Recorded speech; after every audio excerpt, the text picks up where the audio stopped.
managing the situation, B. All right. That's why we need you here. Nah. I was explaining to King earlier. I'm like, man, like he is a boss. He always been.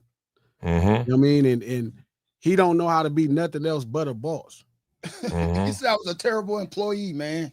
I said if he was an employee, he'd be the worst employee in the world. Oh, see, that's even worse. But I hear what he's saying though. I hear what he's saying. I I tell understand King what he's saying. something, dog. King gonna do the exact. He gonna just do what he want to do. I'm like King, that like King, like listen to what I'm saying to you, cuz like, bro, the man name is King, B. Exactly. You ain't listening to these peasants, B. What you talking about? The man name is King, B. That's it. Hey, you look like telling him what to do. Me King. So don't let him fool you guys. Exactly.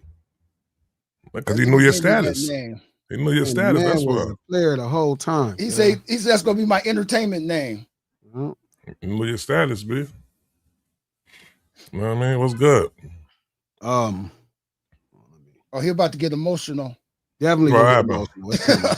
If you was here, you would have known last night. Oh man. I think I missed one day, bitch.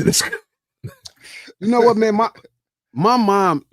So here's two stories. Mm-hmm. So my mom was a registered nurse, rest her soul, right?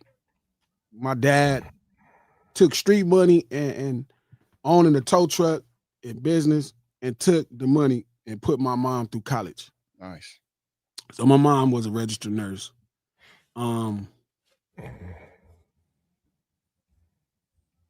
She was like a home care nurse. She did home care for terminally ill patients. Hospice? Somewhat like hospice, but in the 80s in Los Angeles, the hospitals wasn't really treating AIDS patients like that. They were, but they didn't quite know how. My mom was so knowledgeable about HIV and AIDS in the 80s, like oddly at a time when it was scary to everybody. And I would go with my moms to Beverly Hills, to different people's home, and they were dying of AIDS, like rich white men dying of AIDS. I'm talking about in these really nice houses. Some white men were gay, some, just white men dying of AIDS. And I'm talking about trap when AIDS was like the real AIDS, not the new AIDS where they could manage it and control it. I'm talking about AIDS when it used to give you silver dollar, you was out. silver dollar lesions all over your body. And my mom would just deal with these people fearlessly. Like she just knew. She used to explain to me about HIV and AIDS. She was like, just stay away from drugs and keep your penis out of people's booty. Like it's a different level of blood being, transferred. She was just explaining it to me then. And it made so much sense. The point I'm saying was, it's kind of how I view the world, right? I realize money ain't everything because you could have all this money in the world and you could still die like everybody else. Two, my mom was making really good money. She was making some really good wage. Big O was like a monster. And one day we're driving back to Compton from Beverly Hills. And I asked my mom, I was like, Mom, why do we live in Compton? Right? Now, don't get me wrong, in Compton, we had a cool house, big yard, had a pool, some cool stuff, but trap is in Compton. And it's in Compton when Compton is Compton, like the real Compton. So she was like, what's the most important to me is I wanted you to have a Black experience growing up. Like I wanted you to understand Black people growing up. I could have moved you to Lakewood. I could have moved you to a suburb, but I wanted you to be Black. And I remember her telling me that, and I didn't really think much of it. I was like, man, Mom, just making some excuse. You know what I'm saying? Like, she's just making some excuse up. You know what I mean? But, I listened to her. I didn't have enough brain development to understand to compete, but I remembered that. And it always stuck with me how Black my mom was. And mind you, my mom was like high yellow. She's like high yellow. You know what I mean? Both of my grandparents were Black, but she just was high yellow. But that was something she told me. And what's undercredited is how black LA is. I think people hear the stories of gang banging, they hear the stories of all of this foolishness, and then they're confused about how black LA is, right? So I'm talking to Chris this morning, and she was saying something to me about, she was saying there is the mentality that gets placed on people that grow up in LA versus people that transplant, that become transplant. They move to LA. And there is a lot of things that's said about LA, and I be like, I don't know that LA that they be talking about. The LA that these niggas be talking about, I don't know. And a sister was on Twitter, and she actually tweeted something. She said, the Kanye concert is why the rest of the black community, shout out to, I think her name is Keisha. She goes by Glamazon J. Glamazon J. She says, the Kanye concert is why the rest of the black community view LA West Coast black so differently. Abusers can thrive in Hollywood because it was industry built by exploitation and abuse. A lot of them motherfuckers are transplants, and look how they act once they're part of it. Wow. And I went through her page, and she was talking about black people that went to the Kanye concert. Right? That was like a thing. Like the Kanye concert was like this big thing. I see it was a great set, it was set up really well. You know what I mean? It was put together. Like it was nice. It was like this globe. I saw it. It was like the moon. It was Kanye the moon. being Kanye, right? The world, the moon. The sun. When was the concert? A couple days ago. So I was like, damn, I wonder who went to the concert. And thankfully, there was a list of black folk and different folks that went to the concert that was popular. Dave Chappelle, who's not from LA, Erykah Badu, who's not from LA, Rod Wave, that's not from LA, Coi Leray, that is not from LA, Diplo, is not from LA, Winnie Harlow, I don't think she's from LA, Paul Pierce, he's from Inglewood, Kevin Gates, who is not from LA, Rich the Kid, who is not from LA, Chuck, the Game, he is from LA, Jerry Lorenzo, India Love, ASAP Nash, Michelle Lammy, Heather Sanders, DC the Don, Travis Bennett, Too Slimy, Playboy Max, Skywater, Niecy Nash, Jessica Betts, Dr. Kanye, Dr. Cheyenne Bryant. And so you have this really unique space of people that move to Los Angeles and don't really care. Now, we definitely gonna get into what I think, or where I think black people should be at in the Kanye thing, which I really didn't kind of want to get in the middle of that shit. Like, I got how I feel, and then whatever y'all want to do with a brother is y'all business. Like, I don't know if the truth is to rally against a brother that's trying to make his money if he did something stupid. Like, I think that's personal, but to have a goal to actually create a movement against him, I don't know if I stand with that, but we'll get into that after this.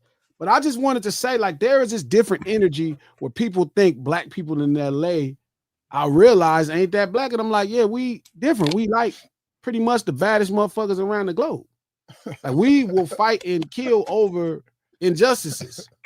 Not only do we fight over territories like any other tribal black person in the world, right? Whether you think you native or from Africa, they all tribe up. Right? And we fight over limited resources. But if you give us a reason, we get together and fuck your shit up. That's what we do. Mm-hmm. We'll get together and fuck your shit up, Trap. We will. That's one thing I will give LA's credit for. So to see our blackness be challenged by people that ain't an eighth of niggas that we is. That's not an eighth of niggas. So that's kind of true. Most of the people here is transplants. That be tripping. Sure. LA is, life started in Los Angeles really late. New York City life been in New York City and on the East Coast probably since the 1600s, 13 colonies, all of these places for a while. I'm talking about that's as the United States is being organized. So this was Mexico, right? This was Mexico before it was America. Huh? Right? So it's like for sure everybody was over there, but I thought that was an important story to share, that how my mother saw what was the most important thing as an LA person. And this is No Ceilings Live, the lunch hour, every Monday, Wednesday, and Friday, right here, noon Pacific, 3 p.m. if you're on the East Coast. Thank y'all for popping in. You're about to feed your stomach, so hopefully we can feed your mind. Hit that like button for me. Hit that like button. If you are on Twitter, retweet this link. If you're on Facebook, share this post. We do this stream to support the No Ceilings podcast. Feel me? Great episodes launching. I just was strategizing with King about different ideas. I think we're about to put it back into play. So when we come back, we'll come back with a bang. Great episodes for the members only on this YouTube, where you'll be able to see the video when nobody else can, but you will be able to. So make sure you become a member. Again, yeah, because I couldn't watch the dinner table last night, man, for some reason, man. What's up with that? Podcast from the No Ceilings Podcast, executive produced by Charlamagne the God, the Black Effect Podcast Network, and iHeart, and our sponsors, King. Meals by Manny. Look, for the 2027, if you don't feel like cooking, you want to lose weight or gain weight, hit up the homeboy Manny. Mealsbymanny.com, MANNIE.com. Let Manny get your meals right. Straight up. And if you're going to cook your own food, head over to mealsbymanny.com and get the Hood Fire seasoning. You know what I'm saying? Hood Fire seasoning is a great combination of blend of seasonings that Manny uses for his meals, and his meals is fire. So make sure you hit up mealsbymanny.com. We're going to get into this old gangster shit. Check. So yesterday you was gone, Trap. You know, we split up to make sure we handle both obligations, and it worked out. But I had like the worst headache. I was having during the lunch dinner table. Yeah. I had like a spiritual drain. Yesterday was kind of like the spiritual bottom for me, right? And this LeBron shit made me hit rock bottom. So I don't know if y'all know what happened, but LeBron James, he was on a golf course with some white people, and he was just complaining about having to play basketball in Memphis and having to play basketball in Milwaukee. I didn't hear the Milwaukee part. I heard the Memphis part. I didn't hear the Milwaukee part. In Memphis. And he was just saying, who wants to be 41 on going to Memphis on a random Thursday, right? And there was a lot of rhetoric that was really trash, and he was in front of a bunch of white people. You know what I mean? Not kind of scoping the thing, and somebody's running the camera, so you see the cameras going on. And he was saying to the people as part of the rhetoric, man, we should move the team to Nashville. We should move the team to Nashville. And LeBron is a 41-year-old man. 41. So he understands racial overtones in America, undertones and overtones. You think so? For sure. Because everybody knows how white Nashville is. But maybe he's treated differently there, so he don't see it. No. See, and this is what we have to stop doing as black people. And this is kind of what's, somebody asked me, have I been eating right, getting a ton of vitamin from the sun? Yes, I've been getting all that. My soul is going through it. Because every week I watch niggas sell out niggas for the sake of music or something dumb because they like. Instead of just holding niggas accountable so they can be better niggas. But the desperation to hang on to somebody that you like and not have critique for him is making niggas sell out every day in front of us. When I did my dive into what he was saying though, they were saying that it's something about the hotel that they were staying. Did you catch that part though too? Yes. That they stay in a raggedy ass hotel that's across the street from the stadium. That they what's the name? I don't think he was. Do you think he was talking about the peoples a lot though on that one? Why would not a wealthy man, that's a black man, who's in cahoots with a bunch of wealthy black men, come together and say, hey, Hilton. And get a new hotel, yeah. That's a fact.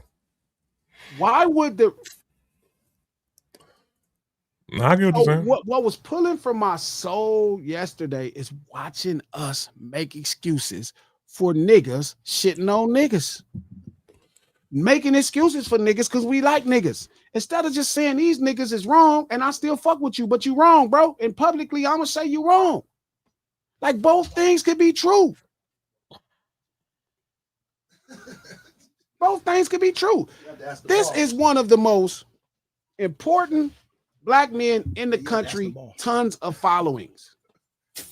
You mean to tell me he can't get, okay, I got some advice for LeBron. Here, call Steph, call KD, call Look at that water bottle. Call all the brothers. Call all the brothers. Y'all could pool together, buy land in Memphis. It wouldn't be that hard. Go to Hilton as 7 of the most popular brands in the world and say, hey, man, we want to make a deal to create a new hotel in Memphis that's close to the arena, right? Wouldn't cost you no money. You keep your money. You ain't got to spend it. You are that powerful as a brand. Lord knows how powerful you guys are as a collective. And you can build a hotel in Memphis. In exchange, you create a bunch of black jobs for the soul, the floor of Black America, right? The soul of it. So now you create jobs for black people to get in, and you have your nice hotel. If you're not satisfied with the nightlife of Black America, right? Because Memphis is the heart and soul of blackness in America. You can create a nightlife because all of the property is affordable right now. It hasn't been quite gentrified. Why is that not the solution? Why is it, you know what? Let's take this team from Black, the soul of America, to Nashville, to the home of country music. Don't they got NASCAR up there? So you're aware that this is hella white. Yeah, he said hockey. He said hockey. Of black, hockey team, bro. It's white people around you. Why you didn't go to them white people like, hey man, we need to build a hotel in Memphis. Not only do you create business for yourself, right? Not only do you create business for yourself, you also created a bunch of jobs for the soul of Black America, for the blackest place that got a fucking team there per capita. Like Memphis is like the soul of Black, like it's the soul of us, Black people. Why the fuck is that your response as a powerful Black man? What was pulling on my soul yesterday is people not being able to hold their favorite person accountable and still love them. And still love them. Hey, man, that was wrong, bro. You shouldn't say that. Hey, you need to really put money into Memphis if you felt that way. Like, put money into Memphis, bro. We all know Memphis is black. Like, we know it. Why would you take the fucking team from the blackest place that got teams in the NBA? Detroit, Memphis. Why would you want to take that from there? Why do you not see that as a business opportunity, as a chance to lift the floor of Black America? Like, my mama was great, bro, but she is not. You can't tell me LeBron mama ain't great, bro. You can't tell me that niggas is this ignorant. And it was starting to bother me. I'm starting to realize not only did Trump empower a lot of the silliness we seeing out of white people, Trump also empowered a lot of the silliness we see out of Black people. Right? So when they asked LeBron this, after he makes this silly ass statement in front of these white fucking people, he doubles down. He doubles down. Well, I just sound like Black people. Because if you say move the team from Memphis to Nashville, you're saying F Black people. You don't like Black people. That's not what he's saying. Oh, I'm glad you're here, Coach. Let's stop this. Hey, let's stop the shenanigans. What is he saying? I was trying to wait till he finished this shit. Let's go, Coach. Before I say something. What is he saying? No, I'm dead because Glasses is right. You could love your favorite person and you can still hold them accountable, which I agree with Glasses 100% on that. And I do agree that LeBron shouldn't have said what he said. That was some bullshit, especially where he said it. That shit was terrible. Like, you gonna say this golf course with these white boys moving to Nashville? It almost sounded like he was trying to fit in and shit. Shit was corny, for sure. But I don't think he said it. I think he said it because it was some stupid shit to say, and he probably got caught slipping. But you think LeBron does not like Black people? I think he's indifferent to Black people. You think he's indifferent? No, I'm not doing that. This ain't about that. You just said that. No, I'm saying what you said is saying you don't like Black people. That's what you said. That don't mean that's how you really feel. Okay. But if you say, let's move this team from Memphis to Nashville, this is the blackest place for us in America, damn near. Detroit, here, there's a few places like this, but I'm talking about these places is black. To the whitest, like, Salt Lake and Nashville are amongst the top 5 places we think of white people. It's country, honky tonk, NASCAR, hockey. And a nigga even said it, He coach. said it. He did. I'm saying, like, I hated when he went to Nashville. Like, if he did not bring up Nashville, I would still didn't like what he said, but Nashville just OD'd it. Like, I was like, why the fuck would you bring up Nashville, my boy? Like, and then he brought up racing, NASCAR. Like, I was like, what the fuck? You black, bro? What you talking about NASCAR? So in so many words, he just said, I don't like black people. I would rather it be to white people. Now, no, it's not the overall compass of what I'm saying. You get what I'm saying? That statement says that. It was a bad statement. I know people were sitting waiting for me to disagree. I've been waiting for you. I can't disagree with that because the statement was trash. In Nashville, I couldn't even. He took all my ammo away when he said Nashville. I was like, I can't. I'm gonna sit here. I'm just gonna and let then him he cook. doubled down on what makes Nashville the whitest. That shit was weird. Like, They got a hockey team. Niggas ain't even in the sports. They Like, got they got NASCAR up there. They got NASCAR there. They got a hockey team. So shit. But bro, Damn, you could have named nothing else where niggas involved. He was saying this shit while golfing with white boys. Like, that just made it. I thought it was a all hot easy. mic or some shit. It's almost like, dude, you're LeBron. Who are these dudes? Like, you don't have to acquiesce to them. Like, you just on there just. It's like he almost was trying to get along with it. Hey, and then what about Nashville? Like, y'all like that? Like, that shit is you Bron, bro. You don't gotta do this shit. Like, I don't know. And I like Bron. And this don't make me hate Bron or no shit like that. But I do think it was corny. He that was wrong. He shouldn't have done the shit. And so what's pulling at my soul is watching niggas sell out. Right? Like, every fucking time niggas selling out, and then this niggas like, oh, well, you don't have to share. You don't, bro, shut the fuck up. This is what I'm saying, Coach. LeBron is holding, like, Trump has empowered bullshit. See, he didn't just empower racists, he empowered bullshit. Now, what I'm not gonna do, I'm not about to get on LeBron. I ain't about to beat his ass with you verbally. I'm not beating his ass. Listen to what I'm saying. I hear you, but as soon as you start crossing that line until where we verbally jumping, Bron, you on your own. Should he talk about it though? He could talk about this. Like, this is great. This is cool. But if he start whooping LeBron ass verbally, how is this? I've never whooped LeBron ass verbally in life. Coach is sensitive after Easter. Yes. You sensitive with LeBron? When have I ever whooped LeBron ass? Like, oh, he's a horrible person. I've never said that. Hey. Never. You just feel that way because you love him. Soon as you seen this shit on, you was like, oh my God, yes. Like, you was happy. No, you know this nigga G was like, oh my fucking God. No, I actually was completely disappointed because I never thought in my life he would be the nigga to say some shit like that. Nigga, you said Eureka. As soon as you seen that shit, you was like, I knew it. You thought, I know you felt so LeBron you like thought this. Out of everybody in the world, I thought LeBron James would say some sellout shit. Yes, yes. Okay, when's the first time he ever said it? He haven't. That's so then why would this be the saying. time? I'd be like, yes, why? That don't even make sense, Coach. Of course I'm disappointed. I agree with you. What I'm more disappointed in everybody doing the same shit that's trying to validate it instead of us saying, hey, you know what? That's wrong, bro. You gotta.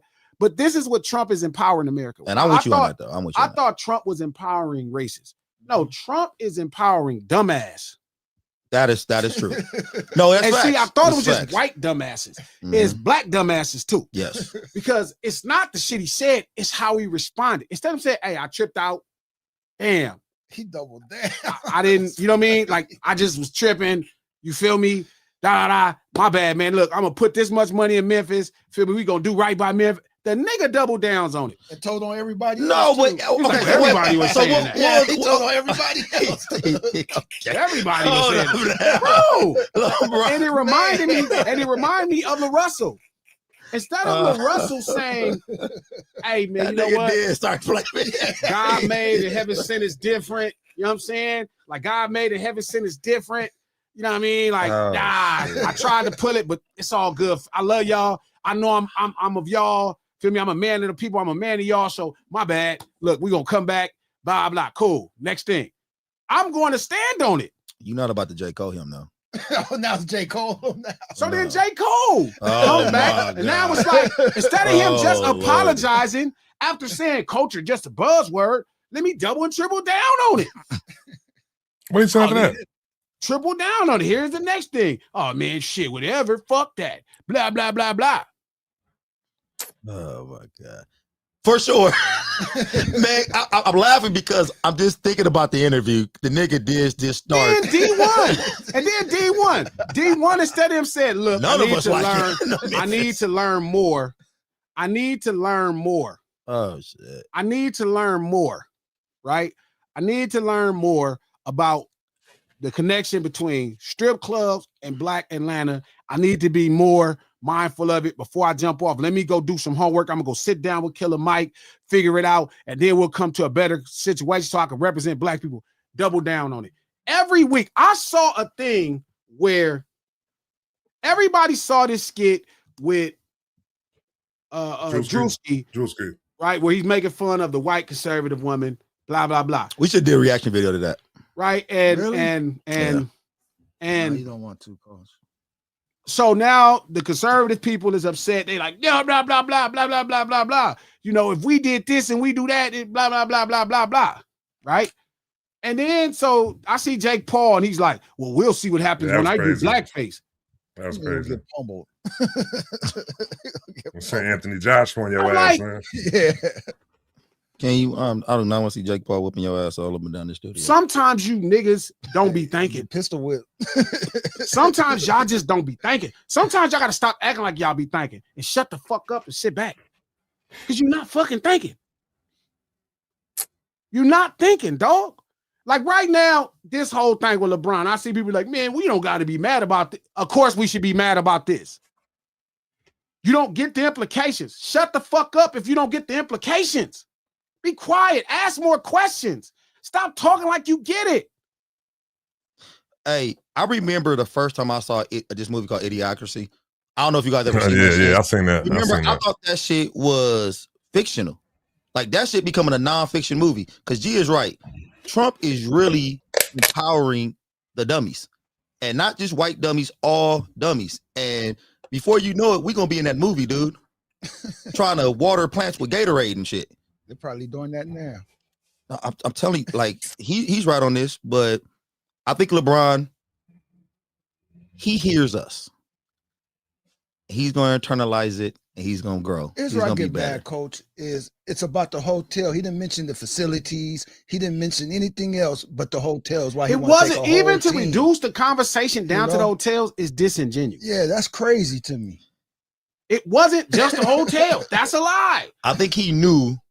I think he felt it in his spirit, like, I'm going down the wrong hotels. I think he knew that he could. No, the hotel thing has been said by a lot of NBA players, though. They're not saying the hotel. They all complain about that hotel they stay at. No, I hear that. I hear what you're saying. So stop reducing it down to where it's easier to deal with. It has been said. Let's deal with what it all is. Oh, yeah, the ramifications. Let's stop making it digestible. Let's talk about it at the level that it is. It affects Memphis. It's not just the hotels. They're not just saying the hotels. Yes, that's part of their complaints about going to Memphis, but they're talking about other things. What was said about Milwaukee? Because they're saying it. What was said about Milwaukee? Oh, he said the same thing about Milwaukee. He said Milwaukee is the same thing? But I'm saying, here's a thing. Here's the thing.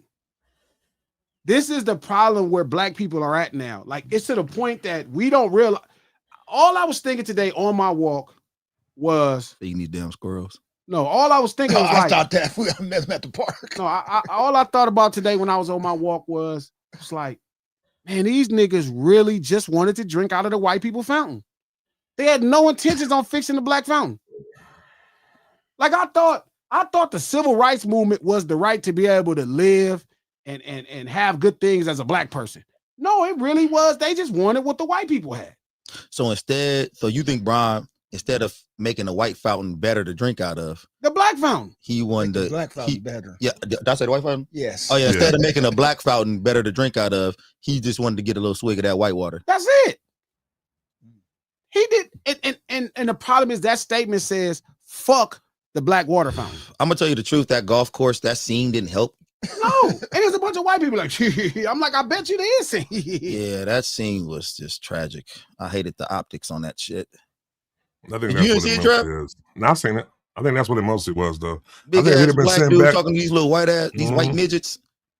If he'd have been sitting back talking with some other NBA players and shit, like other black NBA players, it'd have been way different. We could have been on them. But Yeah. he misses the whole tone of what's happening. And then when he could just apologize, man, I tripped out. I recognized company. I was just in my mood. Mm-hmm. I didn't shit. Bro, are you snarky? The only thing I was thinking, because the optics, the picture, I'm thinking like, no, I'm dead serious. Like, I'm like, it's crazy to be that big in physical stature, but so small everywhere else. Like, because you could tell he was trying to fit in with, like, dude, you are Bron. LeBron fucking are you Ramon James. You can say whatever the fuck you want to right now. You can say, hey, no, you could have told all the white people, hey, man, we need to pull together and build a dope hotel in Memphis. We could build a nightlight in Memphis. And I'm so disgusted that I'm starting to feel like people just don't want to hold their favorites accountable. Like, just say, hey, man, you're wrong. You can make people act like you're not them because they're successful. It does sting a little bit. No, it don't. I do that to Jay-Z all the time. Sting a little man, I bit. don't sting at all. I do it to Jay-Z Like all that the time. First round loss coach. All the time. I do it to all the fucking time. The niggas I like, man, you niggas bullshit, man. That shit bullshit, nigga. That's bullshit. So disappointment don't sting. Nigga, you know it stings because your ass talking about you had a migraine yesterday. I had a migraine because of poor black people trying to stand up for wealthy black You had people, a migraine shitting on because poor black LeBron people. disappointed you so No, thoroughly. that's not true. You was like, What disappoints me is when I'm looking at the lunch table, when I'm looking at Twitter, watching other black people try to rationalize what's wrong. Like, oh, it ain't that bad. It is that bad. Nigga, you almost unalived yourself when you thought Gucci could be snitching.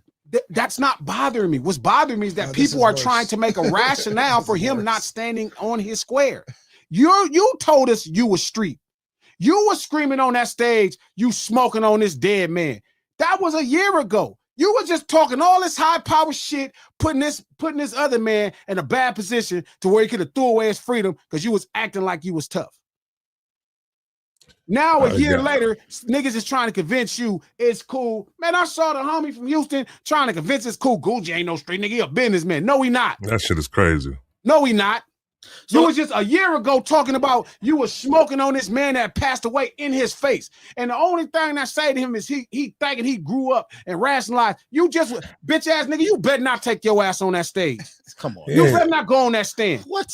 He not doing that. He not gonna do that. Not go your ass on that motherfucking stand and nobody did nothing. You're not using Fuck that. You I already said stay on this shit. You're not using that word no more. I already said how he gonna move, how he gonna get out with it. You know what he gonna say? This shit was all promotion, man. This shit was all promotion. No, Track, what the hell? That's what he gonna say. He gotta say that, bro. It's on camera already. It's for promo, B. This is entertainment. It's on entertainment. That's what he gotta say. He getting on. I ain't let him rob me now, man. It's entertainment. That nigga ain't gonna get on that stand, B. He getting on. He can't. He can't get on that stand, Okay, bro. let me ask, and this really to G, but everybody can answer though. What's worse, what LeBron did or what Gucci is possibly about to do? It's not Can't put actions it in the that's same box. bothering Can't me. put that in the same bag. No, Listen, it's not their actions. Yes, Can't put that in you the can. same bag. Yes, you can. Put that in the same bag? Yes, you can. Yeah, because a sellout What? is just as Bitch bad as a ass rap. nigga shit. A That's not is just as sellout. bad as a hey, rap. Trap, this is why I said it's really for G, because G's hate for rats is Sellouts and rats are the same. I hate Steven as much. A sellout is a rat. No. I hate rats. Sell out. Okay, you sold out. I hate Hold the sellout. fuck A up, rat? Trap. Wait a minute. Sell out. Trap, we No, gotta- no. Sell out. You all the way up there. A rat. Black Trap. Hold on, bro. We not gonna compare fucking. Listen, bro. We not gonna compare fucking. Let him explain. Let him explain. Nigga ran, B. That's what we did to a nigga ran. What you about to do right now? Get the fuck out of here, B. Go. Trap, Y'all explain. rat at the fucking. It ain't nothing worse than a rat, nigga. Okay, Fuck is y'all talking about? I thought Fuck is y'all talking about, bro? Like, no. So you think a sellout? Fuck is y'all talking about? A nigga snitch on a nigga, B? Fuck is you talking about? I'm kind of with That's you. that's the bottom of the pit right there, B. Sellout and rat is Okay, keep talking, y'all. What else I gotta say about it? What else comparable to a rat? Let me hear what else comparable to a rat. What's that compared to rat? Stitches, rats, they damn near, they in the same family. They marsupials, I think. They are the same thing. Yeah, it's the same thing. That's crazy. Oh, you seen the movie? You seen the movie Django? So a rat. So Kanye West comparable to a rat.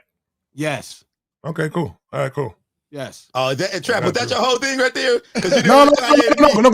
I know what he calling. I know what he calling sellouts. He calling LeBron James a sellout, comparing LeBron James to a rat. He calling Kanye West a sellout, comparing Kanye West to a rat. Hey. I look at rats totally different. I look at sellouts, though, cheesy bitch. shit. Because maybe you look at yourself as street more than you look at yourself as black. Could be, I guess. But I'm black before I'm everything else. I hear you. So the worst thing, a sellout is a snitch culturally. So yeah, no, like Steven is always worse than any rat in any movie. Steven from Django. That might be the worst character I've ever in my life saw. Like I actually that after man, was Stevens the real like over Candy. He was the real way worse. He was the bad guy. Like you see how they even played him at the end. He was the bad guy at the end. He was the come on, Trap man. hey, rat can never be around me. Not even in my circle. Nowhere amongst me, B, at all. But I want to move on. I want to talk about that. No, I'm good. I can't freak with no sellouts, bro. All right. You can't be no sellout. For real. We can have different opinions on how we should be better as black people or how we could, but you can't be selling out though. Like, listen, I listen to I'm gonna keep it moving. I'm good. You listen to who? I'm good. I'm not about to do that right there. I'm cool. Yeah, I'm just I don't mess with rats at all, B. At all. I'm not comparing nothing to a rat. I'm not comparing nothing to a rat. We agree with you on that, Trap. Yeah, I'm not comparing nothing. I'm not comparing nothing to a rat at all. I can compare a rat to a lot of things. A sellout. Okay. Sure, like what, King? Like what, King? You know, like what, King? Sellout. I can see the connection there. A sellout is a rat. Yeah, I can see the connection. But who y'all calling? The reason why I'm saying we don't think about it like this though is because who y'all calling sellouts. So I'm not comparing LeBron James to fucking I'm Gunner.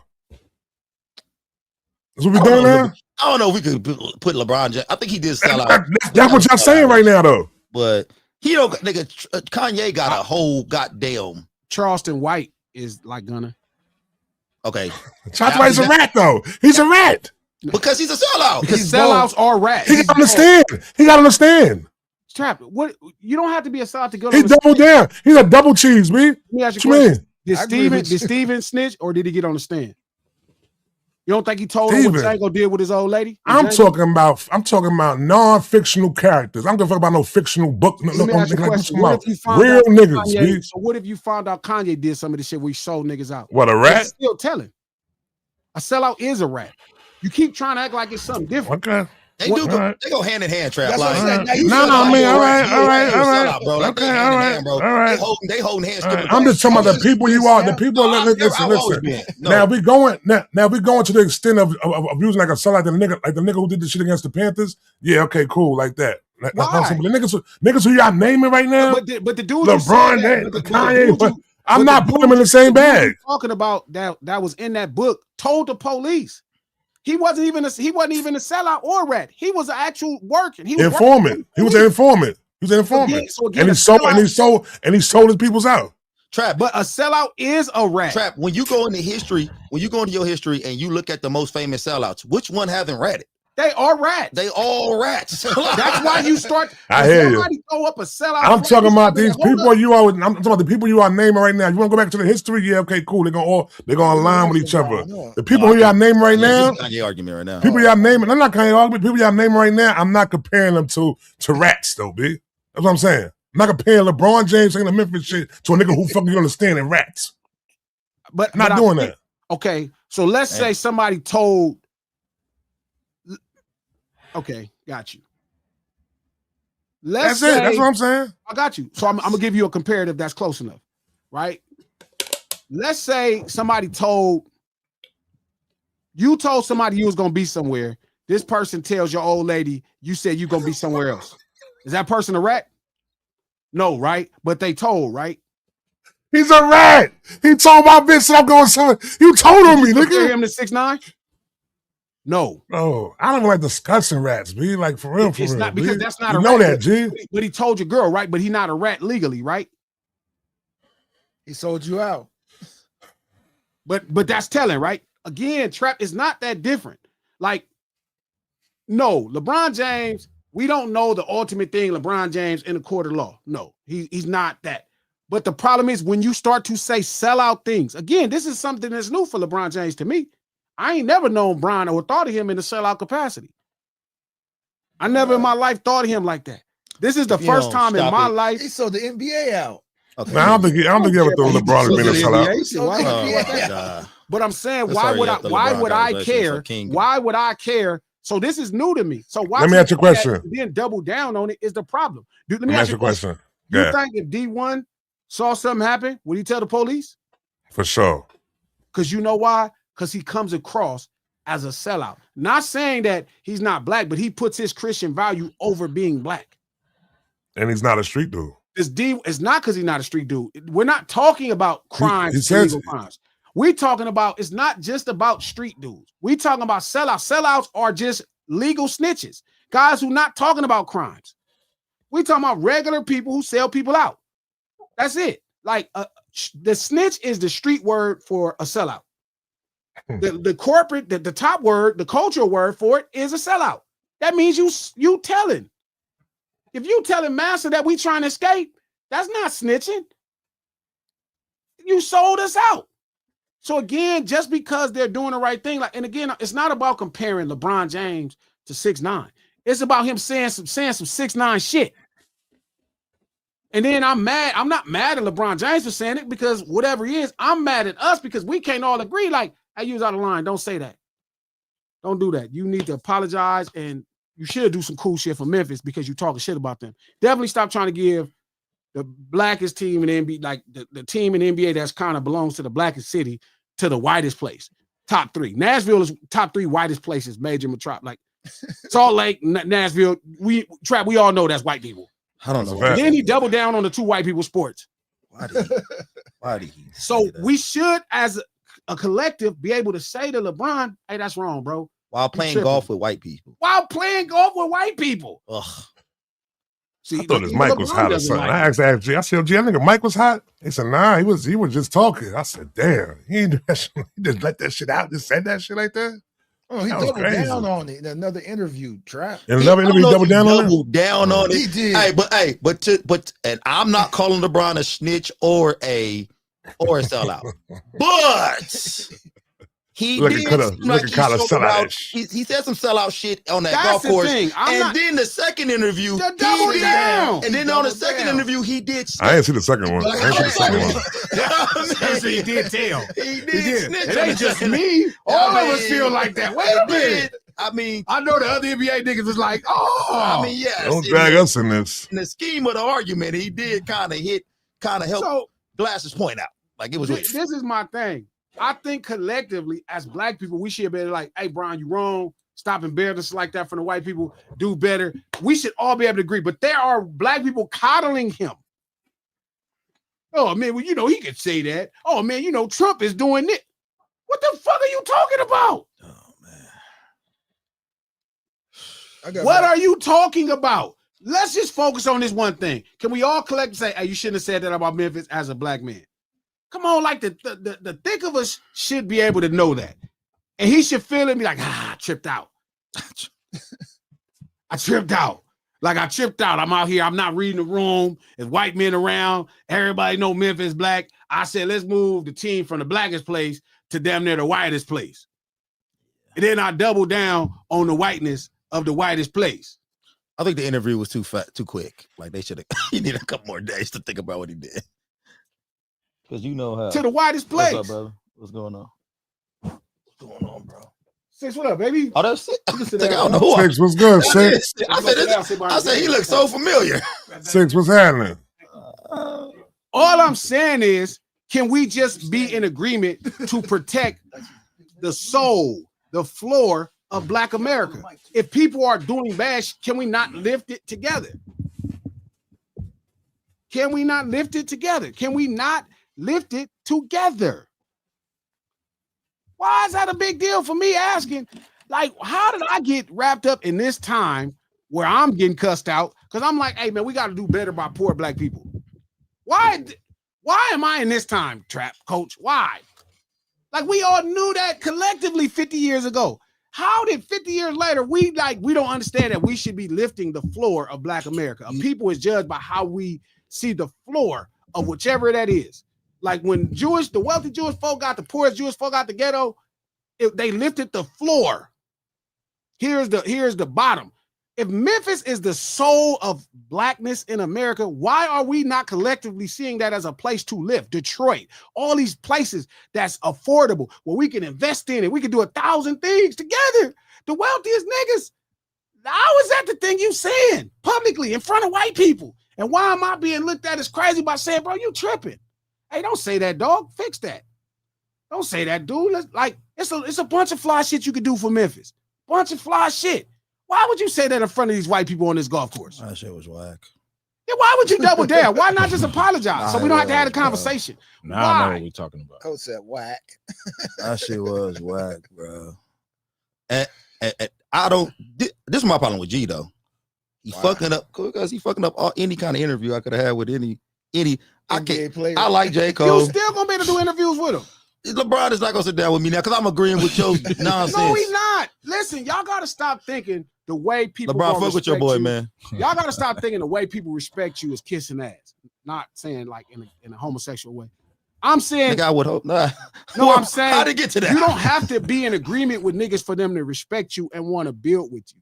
No, okay. First, number one, that is true in some cases. It's some real fragile egos out there, bro. Then you shouldn't want to build with LeBron is fragile. I don't want to build with nobody. No, that's what King just said. I did not say that. Saying, Coach. I did not say that. Brian, I don't think your ego's fragile. This is King. But no, I'm just saying.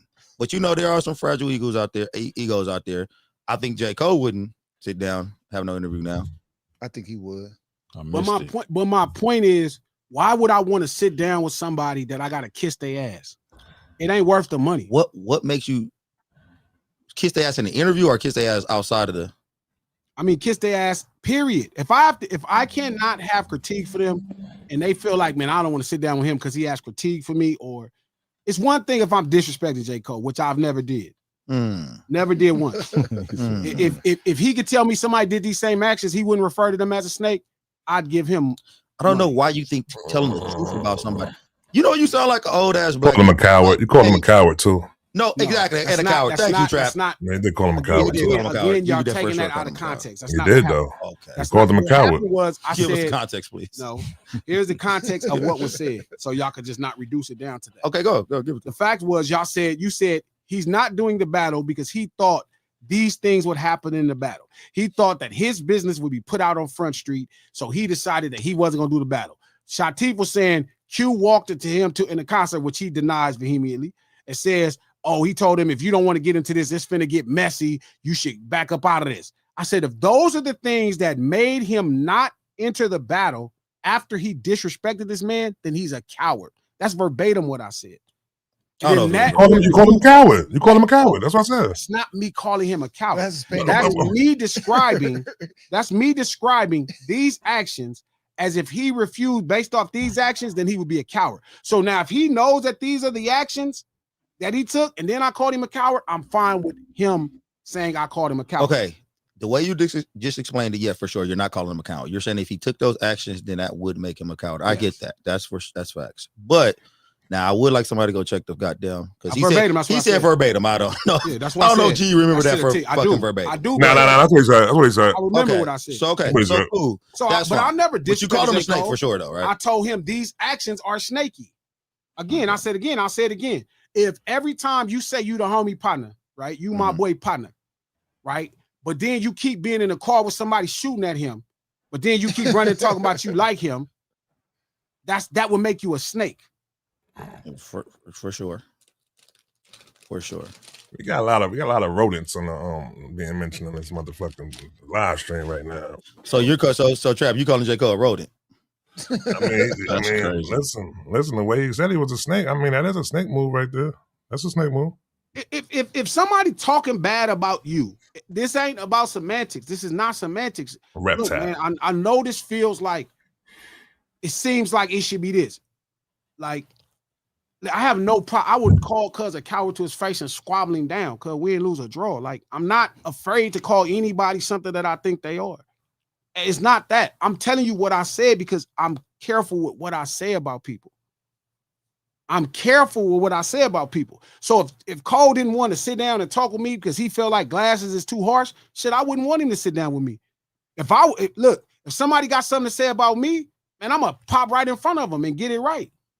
You know what? You have a point with that. I agree with you. No, I'm dead serious. I agree with him on that. I do. He does have a point. But I do think that you do say what you do. Carefully craft what you're about to say. You don't just come out and just say shit about people that you don't feel or think. But you got to understand, just because you feel that way doesn't mean it's not disrespectful. But just because it's the truth. But it's not a feeling. I'm not giving you how I feel, because if I start talking about how I feel, this be a whole nother conversation. If I start bearing my feelings, it'd be different. Like I'm saying, but I'm saying, here's the actions. If you're in the car, if J. Cole, fuck the metaphor, if J. Cole keeps being on songs where Kendrick is dissing, where Drake is dissing Kendrick, and then you keep saying you're Kendrick's friend. Yes. That would make you a snake. Okay. I don't even think that's a snake. That's just some ain't shit motherfucker. That's right facts there. though. For real. And it's all facts. That's what I'm saying. It's always that's facts. that's He some is craft, and that's a band right there. That's a band. He's a band. But I'm telling you right now, if Glasses sees somebody eating a lot who is fat, and he was like, well, you always sit down and you eat a lot, and it makes and now you a greedy, overweight person. Instead of calling him a fat bitch, he'd be like, I'm not disrespectful. I'm just pointing out facts. Like I called him a greedy, overweight person. You just like eating. I see you like eating a lot, huh? That food's starting to show on you. That food's starting to show on you. All that food you eat is starting to show on you. But he'll say crafted, great. And then he'll be like, not disrespectful. Words. I didn't say no bitch. You all kind of round now. You all kind of round now. Exactly why this all that food you ate. He's like, I'm just talking about the circumference of his body. J. Cole at his house, soul burning.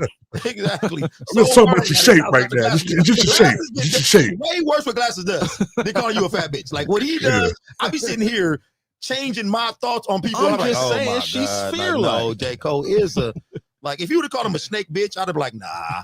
But the way Glasses does it is so much worse. Yeah. Like it's ether. He a wordsmith.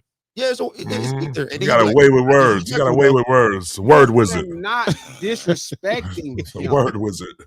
So if he didn't, but the point is, if he didn't want to sit there, shout out to who keeps saying this shit about Memphis. I've been to Memphis a lot of times. I have a great time every time I go.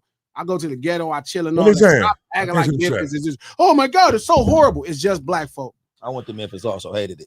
I love Memphis. Speaking truth, coach. Speaking truth, coach. We see what side coaches on. We see what side coaches on. We hit Memphis. I go to my Memphis. soul. That barbecue, that good barbecue. Never before. That good barbecue. I leave Memphis. I'll be like, man, I forgot. I be forgetting sometimes. I leave Memphis. I'll be like, I'm blacker than ever. Yeah, I love Memphis. Memphis is cool. Blacker than ever. Memphis is cool. I love Memphis. You come back blacker than ever because it's hot. Nigga, like you from Tacoma. Anything cool from you though, King? You from Tacoma. It's got so much history, black history. There. Every time I go, I'll be like, I be in love. Now I'll say this: the Memphis do got better looking women than Mississippi, though. I heard Mississippi hit. I heard Mississippi popping. Oh my God. Yeah, hold on. Did they lie to me? Hold on. Did they lie to me right now? Hold the bus. The Glasses. Did they lie to me, Glasses? They said Mississippi got the best. Call in. My fault, nigga. I want no action. Glasses. Y'all told me Mississippi got the best, yo. You told me Mississippi got the best joints out there, man. I'm trying to pod into area codes. Memphis got great everything black. Everything. No, I'm not talking about that. I don't know what y'all talking about. They told me Memphis. I don't know what the fuck y'all be talking about. I swear on Olivia's son, I love Memphis. I don't even be wanting to go. He's a foodie. That's why, man. He just want to get the barbecue. That's what he wants. The fucking food. I love walking. He want the barbecue. He want the barbecue. That's it. That's what he want. He want the barbecue. Jackson too. Good. The people from Memphis are solid. Mississippi. I love Memphis. Yeah, I heard Mississippi popping. Good fucking people. My brother from Memphis. He a solid individual. I love Memphis. How often do you visit him? Memphis niggas I know has been players. How often do you visit him? It's just a player. He live out here now. Black and he live out here. He moved from there. Yeah, he moved up there. He's looking for some pretty women. No, I'm sorry. No, stop. I'm sorry. No, I'm done. Jokes. I love Memphis. I don't know what the hell y'all talking about.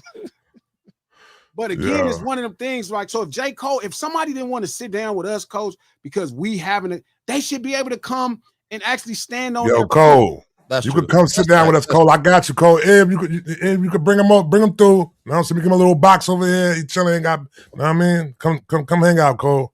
Talk your truth. Boom, boom, boom. You know what I'm saying? Please don't Let's say go. your truth. Such a feminine thing to say. You know what? Just come talk. Speak your truth. Speak your truth. Please I don't don't speak your truth feminine. I would speak your truth feminine, B. So, Trap, What the hell? For sure, Trap. That was very feminine. Like that. Hold on, I don't say nothing feminine, B. Y'all niggas bugging. Speak your truth is feminine, B. Shit after he said that shit to us that one day. I don't say much. What did he say? No, when What'd he say, Coach? one time we was talking shit to him, and G gonna say, if you're going to just not listen to my I can't even say this shit. I forgot it. It was so weird. I asked him off this fucking air, like, hey man, stop, don't say that shit to me no. I never knew that. I never knew that line was. That line was feminine, B. That was crazy. I might delete this later. Is for women.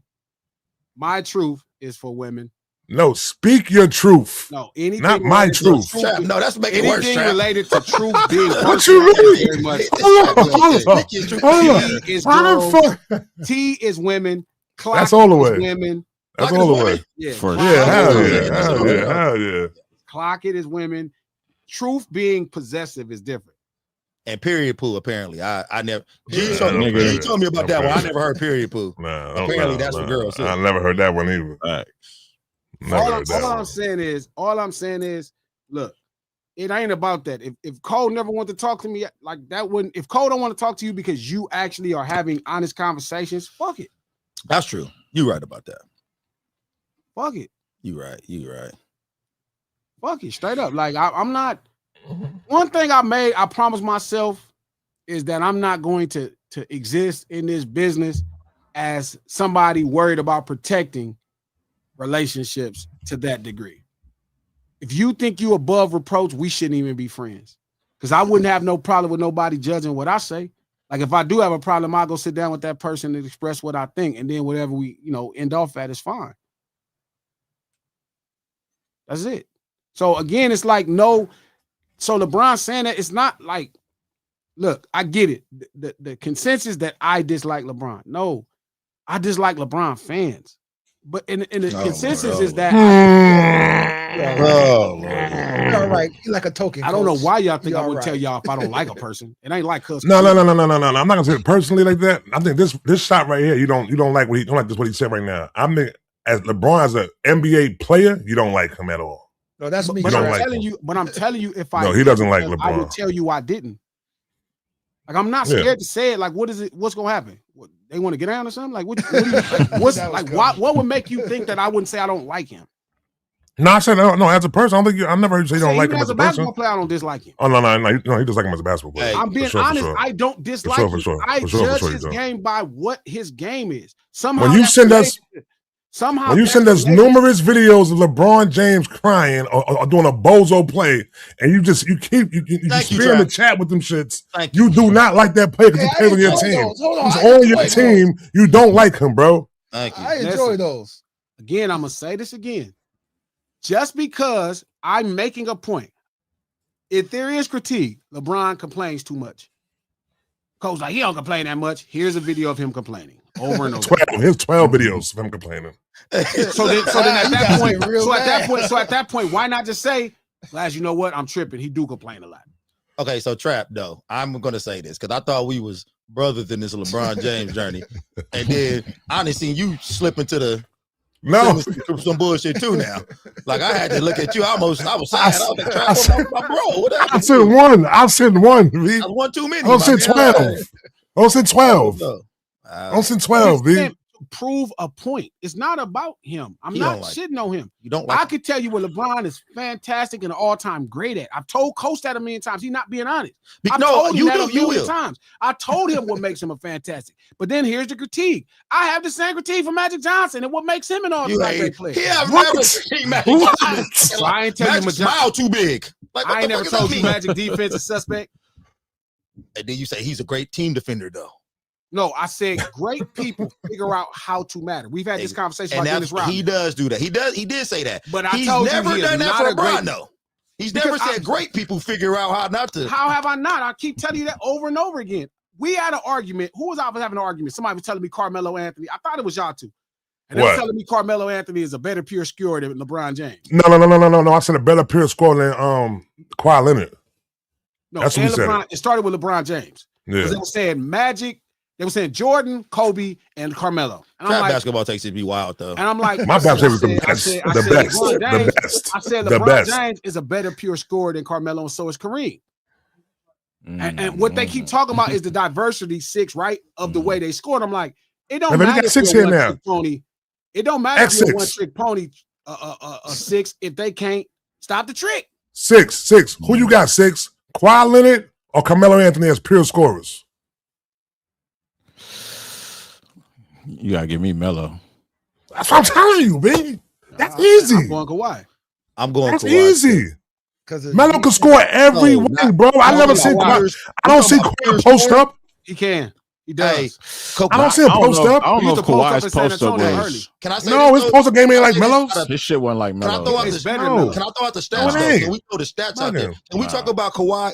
What Kawhi does with his percentages too? Yeah, he shoots the ball percentage-wise. He's just so much more efficient than Kawhi everywhere. But if we talking about like everywhere, forget percentages, just roll the basketball out. Them two out there. That's what I said. 6. Every way he can score. He's the 3-level scorer that can score every way. Carmelo can score the ball. Kawhi scores the ball more efficient. It is more efficient. So that's what I'm saying. Even if 6 say, let's just roll the ball out there. Listen, 6. If it's a 3-point shot, Kawhi is gonna be more efficient. If it's a mid-range shot, Kawhi is gonna be more efficient. If it's gonna be a post-up play, Kawhi is gonna be more efficient. Every last place. But some of those things are predicated on the team that you on. I'm talking about you can put Kawhi Leonard on any team and the same thing's gonna happen. Bro, so I done seen a video. I've seen a video before, right? It's numerous NBA players, right? I mean, like over maybe 20. It's the toughest guard, toughest person to guard was Carmelo Anthony. They wrong. He's a top-notch defender. This was top-notch defenders playing this shit. I'm not saying. I'm telling you. He used to give Kobe headaches. I'm not mad at them saying who was tough to guard, but Kawhi Leonard's a better complete scorer than Carmelo Anthony. So you got the first. You got the first. We didn't see Kawhi come back on the court and niggas looked like they was about to cry. We only saw that from one person. It's only that's a lot to say. It's only one highlight. That's one of the best defenders to ever. One of the best defenders to ever play defense. He made an accomplishment, but athletically, this dude is he's a perennial defender. He ain't never seen Melo get back on the court. Like, oh shit. Hold on. That his on ball defense was that good though. Who you talking about? Who y'all talking about though? On ball defense wasn't that good. Bron? Whoa, 6. This is we gonna lead this. Yeah, all good help defense. No, after that, Six gonna be the first guess. 6 got wait. I'm pulling up. Bronny don't got we gonna keep this. Why are you bringing Bronny into it? What Bronny do? We gonna keep this. Don't listen to this. Bronny don't got D. Everybody that talk about Bronny, they better talk about Giannis's brothers too. Oh yeah, Giannis brothers stink. Don't leave them out. I be trolling Glasses with he hate LeBron. King really hates him. I hate Michael Jordan. Like King really. No, for real. I hate Michael Jordan. Oh damn! Yeah, I know who I hate. We gotta have a sports pod for sure. Yeah, we got to do that. I gotta hear that take. Again, I'm not the argument is not, forgive me, lunch table, it's not about what Cole talked to me. Coach is saying he feels like he blew a chance to sit down with Cole because of what I'm saying. And I'm like, if Cole would be upset at you and not sit down with us because I'm saying something critiquing his behavior, that's his problem. And you shouldn't want to sit down with that person. That's true though. It's not worth the business. It's not worth the money. Like we should never like bullshit ass ways. We should never in life, feel me, like sell that out for money. Like I wouldn't sit down with like right now I stand with black people. Real conversation. I know so much more about the situation that's happening at Destination Smokehouse. One of my partners is friends with the dude that owned Destination Smokehouse, Nick. I wouldn't sit down with him just because black people are trying to stand up for a black person. That's how serious, like, you be with the group.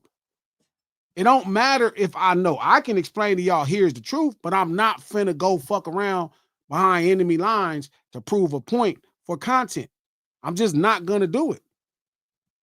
I'm not gonna do it. I'm gonna stick with us even when I think we are wrong. I'll tell y'all, hey man, y'all wrong, but I'm gonna stick with us even if we wrong. That's the point.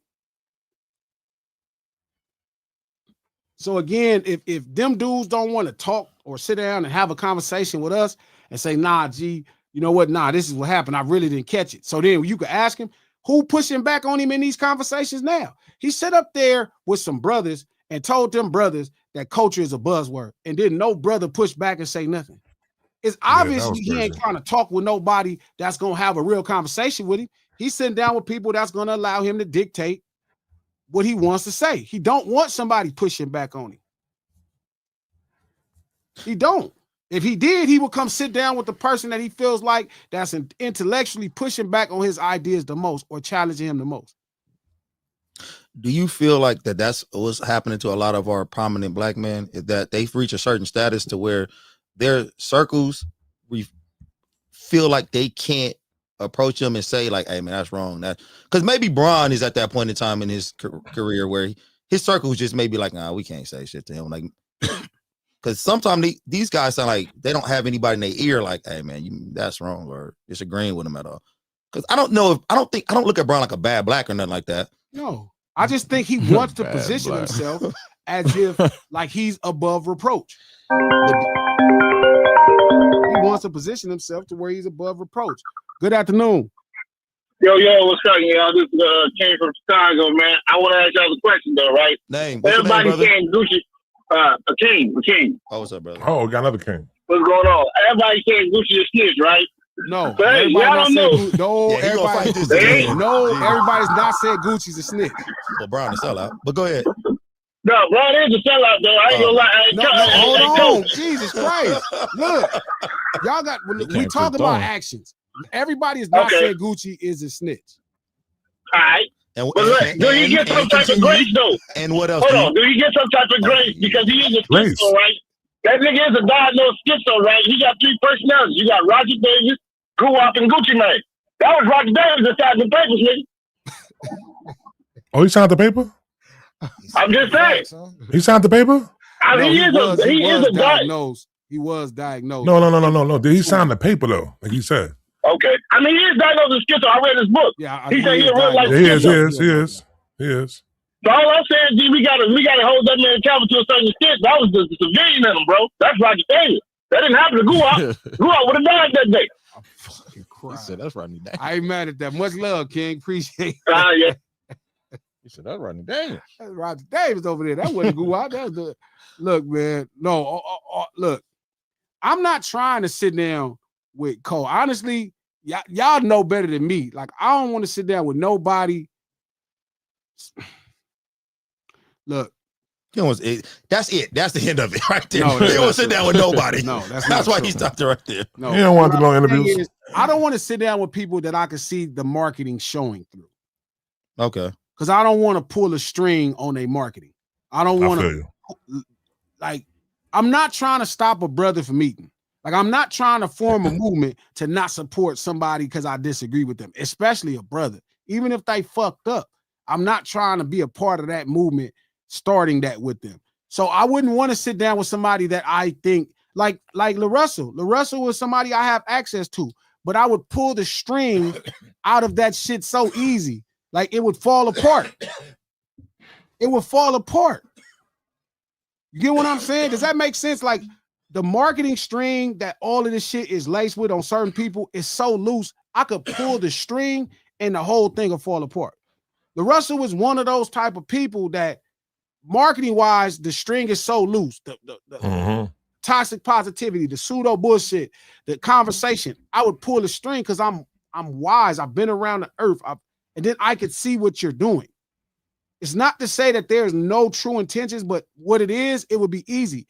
Like, I wouldn't want to sit down with Drake because I can pull the string on what you're saying way too easy. And my goal is not to stop you from eating. My goal is to have a conversation about here's where the culture is and here's what we should be protecting. Good afternoon. Hey, how are you? I am holding it together. Who am I speaking with? This is Lori. I'm from Memphis. I called on Friday. What's happening? And the phone. I gotta go use the bathroom. Yeah. Okay. So here's the thing, though. LeBron is totally ignoring the historical facts of what happened to Memphis and why Memphis is in the position that it is. Our state legislature has intentionally for over 20, 30 years divested from Memphis and moved all our companies either to Nashville or let them go to Georgia.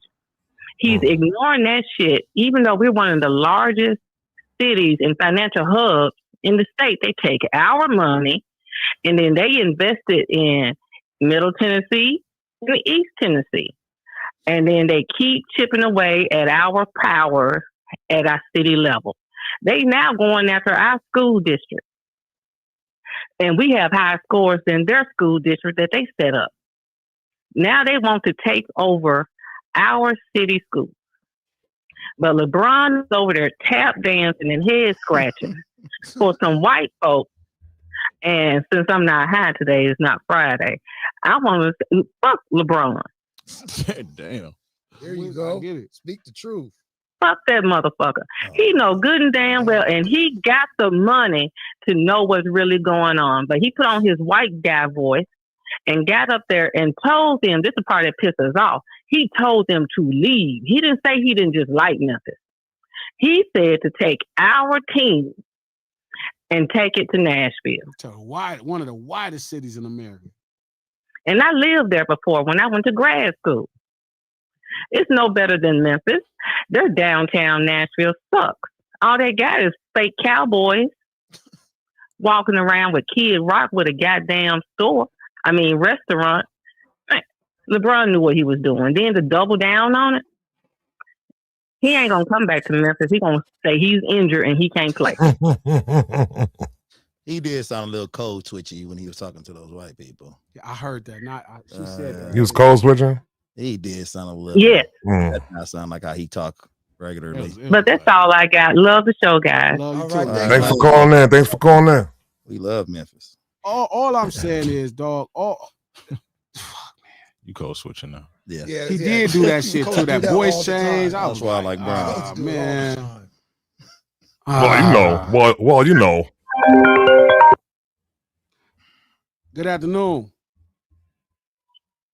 What's the deal? I can't call it. What up, Jim? It's Jim. It's Jim. What's good? Can't call it. What's up, brother? Yo, I wanted to say a snitch and a sellout is the same thing. Let's be honest. Also, Jay-Z's a sellout. So I think that makes him a snitch too. Jay-Z's a sellout? Yeah, the Brooklyn Nets Arena, one of the biggest sellouts in the history. There's no bigger definition in that. Like, that's Exhibit A if you want to see a sellout. You knew what them people was doing for 0.0001% of a team. It's funny because I agree with you. I feel like if he owned 60%, I'd have been okay with it. As weird as it sound, I'd have saw it as different. I'd be like, you know what? Well, he can hire black people, but like now, I know you own that small percentage. You can't even go tell these people who to hire. Like as a mass. No, so, but I don't want to double back to that because I was saying that then, Jim. Okay. See how you know that, but I want to bring that up. And as far as the Memphis thing goes, you got to support Memphis. Support Memphis is supporting us. Exactly. That's all they do is. Damn, Jim. No, it's true. We're black people. Not obvious. Supporting Memphis is supporting black people. Like what the fuck? It's a conspiracy. They trying to take down Shiesty. They trying to move the Grizzlies out of Memphis. It's the whole thing. Right. We can't let them have it. Shiesty in it. My man, I'm on crazy. Wait a second. I got one more question. Go ahead. What's the deal with Michael Jordan? We already knew he was a sellout. We just act. What MJ did? What MJ did? I want to know what specifically did he do? We don't talk about that, man. Why he hate? You talking about why he hate Michael Jordan? You talking about why he hate Michael Jordan? Jim, you a Michael Jordan fan? No, he a black man though. I need to figure out what's going on. Okay, all right. He just don't like Jordan because Jordan took off after Magic Johnson. I mean, that's cool. That's cool. I understand that. I supported and bought his shoes and shit. I just don't fuck with Jordan. I got on some Jordans right now. Listen, you don't need. See, when you really emotionally don't like somebody, you don't need a reason. You just don't. I just don't fuck with that nigga. He's emotionally. I just emotionally that nigga. Hey, Jim. I mean, he's done other shit that make me not like him, but that's happened to other teams. But I just don't like her. Hey, Jim, where you from, Jim? I'm from Kansas City. Okay, yeah, okay. So you're not from California. Like, we don't fuck with Michael Jordan, man. We don't fuck with him. No, I get it. One last thing. One for real this time. LeBron, Carmelo is a better pure scorer than Kawhi. Exactly. That's a fact. No, that's not a fact. Exactly. No, it's a fact. So look at it. Hold on. What did he say? What did he say? I didn't hear what he said. What did he say? Hey, Jim. Hey, wait a minute, hold on. Jim, how is it a fact? Carmelo. What did he say? It's a fact because Carmelo led the league in points per game before. He got a scoring title. That's not a better scorer. That doesn't make it a fact, Jim. No. It something literally different. does because that's what the scoring title is. That's what the scoring title for. tells you who scored the most points per game. The highest average. I wonder how many but shots that don't tell you who's the I wonder how better many times he scorer. shot that year, Jim, and what was his percentage? I don't remember. I don't know. Y'all bugging. Yeah. A game. That don't Y'all mean he's bugging. a better scorer because He could score. Okay, Kareem Abdul-Jabbar is a better scorer than Carmelo Anthony. He could score better than him on every level, B. No, he don't score better than him on no level. There's not on every one place level. on the court he shoots 3-point, mid-range, underneath the put the ball in the basket, basket. posting up, going to the basket, everything. Yeah. No, he puts the ball in the basket better than Kawhi Leonard. He got a mid-range. Hey, y'all know they wouldn't even play Carmelo at the end of his career because he wouldn't shoot the three. Bro, the fact that he didn't even want to shoot the three. He don't even like the three. Weird. No, listen, you got to remember, Carmelo came into the league as a scorer from day one. What from does high that school, have to do with anything? Y'all say who's a better pure scorer? Carmelo Anthony's a better pure scorer. I'm asking you, he does not shoot. I done called. I text NBA players. more they told me this shit. efficient than Kawhi Leonard. So he's a more efficient But he scorer. puts the ball in the That's what basket it's about, more. efficiency. No, it's about If you putting the give ball any in the basket. Listen. If I give you 70 shots in the NBA, you could probably average 30. He wasn't taking up 70 shots, bro. Missing the point. It cannot. He was shooting 45%. The fact he's 6'8" shooting 45% is trash. It don't, but he playing on every level though. He's shooting threes. He's shooting mid-range. What are you talking about? And he shoots better. Larry Bird plays at every level when he shoots better. You guys will have a better argument if y'all use KD. KD shoots at every level when he scores better. Against KD though, I put him against Kawhi Leonard. I wouldn't say he better pure score than KD. I wouldn't say that. But against Kawhi, I'm saying against Kawhi. Is better than Carmelo. All right, so let me ask you this. What? If there's not one shot on the court Carmelo shoots better. Hold on.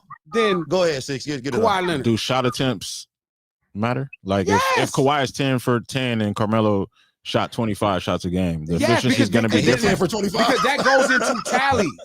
Again, listen, scoring the ball is about opportunity as much as anything else. So efficiency becomes the real conversation. Can I say this too? The reason why y'all think Carmelo is a better pure scorer than Kawhi is because that's what he could do. Like Carmelo's only known for scoring. Because Kawhi is such a good defender that I think it took away of how good he was offensively. And plus Kawhi be working from home too much. And that is also true. Yeah, I'm not disagreeing. That is for sure. The best ability is availability. Yes, that is. But what I'm saying to you is that don't change. There's not one shot on the court Carmelo shoots better than Kawhi Leonard. If I had my life depended on it, if somebody had to shoot a shot, I'm taking Kawhi for that last shot. If Carmelo played great defense, y'all wouldn't even be saying this. This wouldn't be a debate. Y'all would be like, Carmelo was better in college too. Huh? Carmelo was a better college player too. That could be true. I don't even listen. Again, when we keep saying that, efficiency determines better. You understand that? Not volume, efficiency. Volume, if you let anybody shoot the ball a lot of times, they're going to score a lot. Yeah, I think I never really judge it off of like the numbers. I always just gotta go by the eye go test. my eye test. Okay. So, but if you're looking at it, Six, there's not one shot on the court that Carmelo shoots better than Kawhi. Not one. Not the three, not the mid-range, not even in the post. So what are you guys looking at? Are y'all looking at the way Carmelo's getting to his shots? Is he getting into it more like with less effort? Less dribbles, less effort. So you think he does less dribbles than Kawhi? That's not true. Kawhi dribbles the ball 7 times a game. Carmelo is a rip through one dribble pull up king, bro. That is true. He does get to that. But he don't dance with the ball a lot. He does. And we're not counting him dribble like bringing the ball up. We count when he catches the ball and he got to go into something. So if it's anybody, Kawhi Leonard is more efficient with scoring the ball at every. Yo, Kawhi Leonard's not a catch and shoot player, B. He can't even do. You don't. You see Kawhi Leonard do catch and shoot? Yes. Why are we doing? No, you're making up. No, he don't. No, he don't. In the finals, no, he don't. No, he's not. No, he's not a catch. He's not a catch and shoot player. 6% and 7% from three. He's not a catch and shoot, bro. He's not a catch and shoot player. He's off the dribble. He's a creative shot. He's a creative shot type of player. No, he's not a catch and shoot. That's a lie. He can't do that. He don't got a better post up game. He don't got a better post up game than Bron. than Melo. Yes, he does. Okay. How is this happening?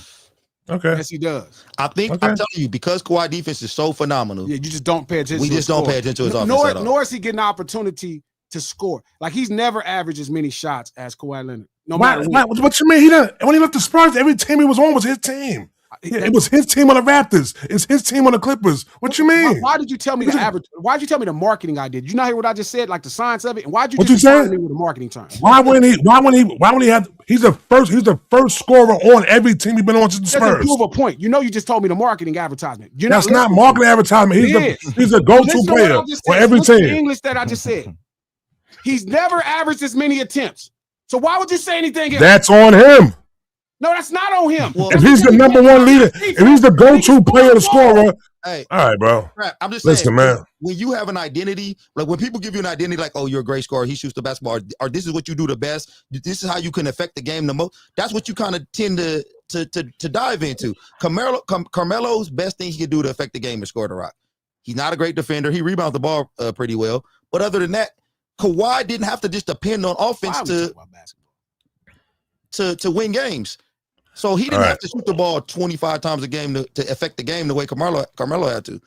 He could play defense, shut down the next best player, and shoot the ball 17 times and end up with the same amount of points. Forgive me, Lance Table. This is not. Yeah. Melo got a bigger offensive bag. Melo got a bigger offensive bag than Kawhi right there. He's more versatile with his arsenal. He could do those. He could score. He could score in more ways than Kawhi could score. And every team that he was. Yeah, man, I'm done, man. Turn around, fade away, jumper. Yeah. One dribble, pull up. I mean, they bag. What are you talking about? Kawhi's a two-way player. Like you right when you say Kawhi's a two-way player. That's right. But we're talking about pure scorer. We ain't talking about defense. We're talking about pure scorer. I'm just talking about offense. He's completely better. Completely. Every last shot he shoots. You hear my sound effects? There's not one shot. There's not one shot that he's a better shot than Kawhi Leonard. I'm gonna save it for when we do a sports pod. He said, "Yeah, he got to wait for it." What the hell is wrong with y'all? One guy is shooting the ball a lot. He's a great scorer, but he is inefficient for a guy 6'7", 6'8". The greater guys at that position shoot closer to 50%. Larry Bird and Kawhi shoot 50%. Larry Bird shoots 50%. LeBron shoots 50%. KD shoots 50%. What the fuck are y'all talking about? What Kawhi shoot? Higher than Carmelo Anthony. All right. So scoring bag, who you giving that to? Like who like a scoring many different ways. Who you giving that to? What you mean out of those three? Those three players? No. Just out of Melo and Kawhi. I keep saying it's over. I'm done with this, man. You picking Kawhi every time. There's not one place on the court I would pick over Carmelo over Kawhi. Not one place. If every shot, 3, mid-range, in the post, he's a more efficient player. If it came out to the last second, who you giving the ball to? Carmelo or Kawhi? The guy that won the final. The one who won the championship on the last second. Mello, you bugging. Mello for sure. Mello for sure. Why you don't have no championship? Mello for sure. Okay, let's just talk about clutch time, period. Okay, let's not talk about this. Okay, yeah. Move on. 44% is what Carmelo shot for the field. Move on. 35% from the three-point line. You saying 44% like that's bad. That's what I'm saying. It's horrible for a guy. Coach. We both coach basketball. Yeah, if I had somebody like Carmelo, yes. Come on, let's not. But we talking about if you could choose NBA players. You talking about my school, though. Listen. Again, we're talking about Let's move on. All forwards. But we're talking about it's the space between them. They're both really good 3-level scorers. Yes. That's why it was such a crazy debate. You can really go either way, though. Really. And we supporting black people? Yes. Why are we putting them against each other, man? They both great, man. Trap did. Luka could kill both of them. Luka better score than both of them. That's why we don't want to bring up Luka. Luka's definitely not a better scorer than Kawhi Leonard. What? Especially not a 3 level. Okay, come on. All right, he might have to. On. I might have to jump off the bandwagon Especially now. not a 3 level. I might have to jump off the bandwagon now. Luka. What? Luka? That's not a 3 level. That is Luka? Let's save That's it. a scoring machine right there. Scoring He machine. shoots the ball 30 times. You know, he does. He for sure shoots the ball 30 times. Like, why? If you 6'8", your efficiency, we're not doing this. He's pretty. Yeah, let's go. 7 for 7, man. Let's go, man. Yeah. Back on this Kanye shit. Transition was back on this Kanye rough. shit, man. Again, so now the question is, where should we be at in this conversation? Like, I know personally I'm not fucking with Ye, but I'm not trying to increase nobody else to not fuck with Ye. It sure is. I'm not. It sure is. I'm not. How many of y'all listen to Bully in that room right there? Nobody listen to Bully? No. The only way I would have listened to it is if y'all would have gave me the memo that we was talking about Bully, then I would have listened to it. But other than that, I can't do it, bro. Should I listen to a trap? Is it a must? It's good. It's good. Black It's people good. really not. So I was tripping off this thing. A bunch of sponsors pulled out from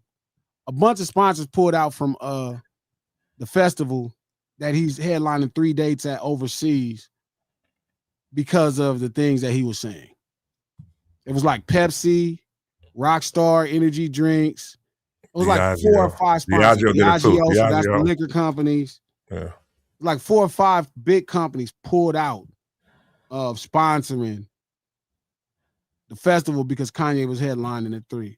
And there's a blackness in me that kind of feel fucked up, right? Because I'm like, damn, man, like I hate to see a black man kind of, you know, people going against him. But at the same time, because of how like he's been fucking with black people and doing shit, you know, and they not beating him up, you know what I mean? I'm like, shit, he on his own. He's straight. He don't need none of us. He ain't needed me before.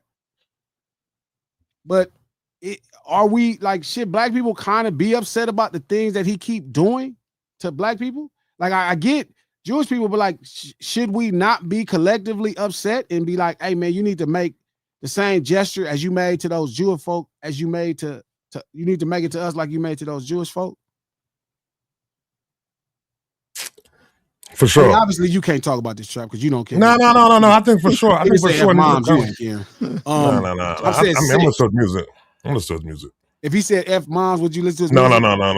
I'm not the guy if he said F my moms. What you mean, man? What he said, F Queens. Nah, he can't come back to Queens then. What if he came out wearing a KRS-One thing and came out to the bridge is over? No. Listen, man. Because I'm asking, how much of yourself are you willing to sell out? Nah. I mean, listen. I feel like Kanye definitely do deserve the the black people deserve to get an apology from Kanye West though. A long extensive one like he did for the small hats in the Wall Street Journal. You know what I'm saying? He need to definitely do that. Or need to do it amongst stage or something like that.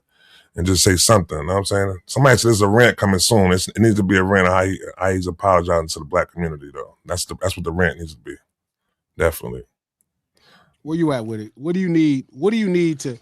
y'all need to make to accept Kanye back? Is there a point, or at this point, are you convinced that's just who he is? And yeah, he ain't no coming back. He's too far gone. He is who he is. Oh, okay, sir. Yeah, no, yeah, he is who he is. When I watched this documentary, I knew you saw it go left, and then it's just been a decline since. This I'm with 6 on that, and I'll also say this about Kanye. He reminds me of 50 Cent in a way to where, how much can you trust him, even if he does apologize? When the next time he gonna go crazy on our ass? And right. That's so a good point. I don't even know if he apologizing. How long this gonna last, bro? He gonna be back. It could be a market employee if he apologizes. Exactly. He gonna be back in the Klan's outfit 2028. My thing is, I'm just cool because I get it. Like I know who you are, so I'll just pass, bro. We had it was a great ride till it was over. It's over. That's just what it was. It was a great ride until it's over, and the ride with me and Ye is over. Good afternoon. What's up? This is Destiny. Destiny, what's going on? How you doing, Destiny? What's up, Coach? What's up, Trap? What's up, King? What's up, Sick? What up? What up? What up? What's happening? What up? It's a good day. It's a good day. Good Monday. Since y'all speaking on Ye, I always come with like broader points because I be checking in different like vacuums in the world and whatever, and I be putting the patterns together. And right now in the world with everything happening, it really feels like the joke in the movies, like the one black movie, I forget when they was doing the code switching, or in They Clone Tyrone when they had the white people having afros, or like when they had and Get Out the black bodies, but they had the white minds. I was watching this one video, I think you're talking about blackening. and this white guy, I don't know who he was, but he was talking about how the last thing or the main thing that they're trying to do that they can't do is make black people assimilate. And I don't know, it just seemed like we're seeing like them doing a number on our prominent, especially black men right now, and black women too. But it's really with black men. It's like they have assimilated to a type of I don't know what it is because I haven't assimilated yet. I can't understand it or pinpoint it. But I think this is the whole thing of even like taking over our music and whitewashing it. I think it's like all a ploy to make us assimilate, spreading us out, redlining us. We have different views, so many different views as black people, and I don't understand it because we all came from one spot and one point, one place. And it's like we got a little bit of it, and then some people started assimilating, and now it's weird. It's spooky. It's like the Twilight Zone. I wonder if it's like a form of castration, like back in the day, like when somebody. Yeah, go ahead. It's like instead of doing something to us physically, they figured out how to do it in the mind without outright doing it, like showing it to us. Okay, yeah. Or something. It's weird. It's very strange, and I can't figure out what it is. But every single conversation we have, I feel like relates back to that. And even this Ye thing about how he doesn't have the conviction. Even like, I don't care if he do it or not. I wonder if he has the conviction. Because if he do it and he don't have the conviction, what is it?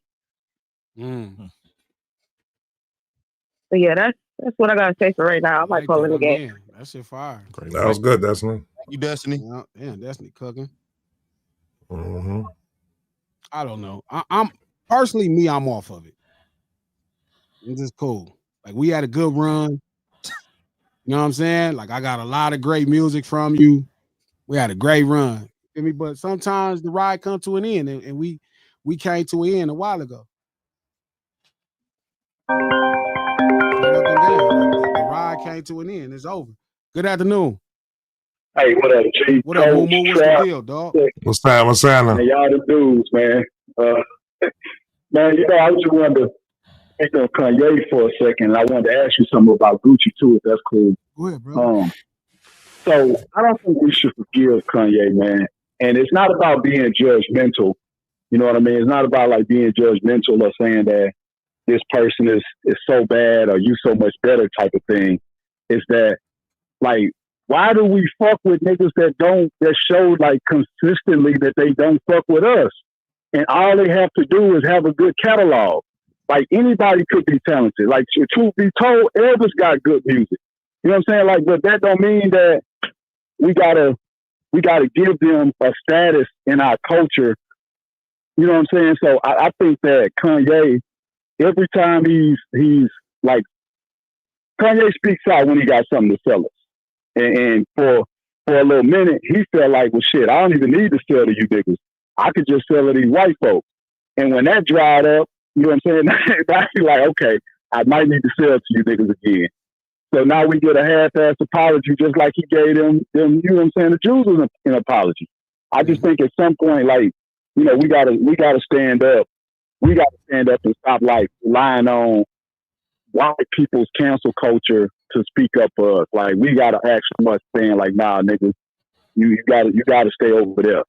And we just don't do that enough. And I think it's hurting us. I'm with you. I'm like I said, we had a good ride, you know, that our ride came to an end. You feel me? I get you know, you are who you are. You know what I'm saying? And I'm not with it. Personally, me now, am I preaching to other black people they should be like that? No, I'm not. You know what I mean? I think everybody got to examine, because I went through this already. When this was happening, I was explaining to people, I'm like, bro, the fact that we don't hold people to any standards of being black, feel me, is nothing. Like I always say, man, he was never really pro-black. He was never like that. You know what I mean? So I'm off, and I'm not trying to turn nobody else off because I don't want to stop a black man from trying to eat, but I'm just not spending with him, and I'm not on that shit no more with him. That's how I look at it as far as a brother. I can't even when niggas just feel like I think LeBron is the GOAT. So you know what I'm saying? But even when I first seen what he said about Memphis, you know, me and my wife, we both big LeBron fans. I looked at her and said, like, oh man, LeBron on that bullshit. Like this nigga tripping. And like I said, to me, he the GOAT, but you know, that's just what it is. Like I don't think what he did right there is just so egregious, like on some Kanye shit. But he definitely at some point really gotta like be like my bad. You know what I'm saying? But strike one though. Yeah. But that's pretty. But I was gonna ask you, G. So in the Pooh Shiesty case, the nigga had his daddy helping him out.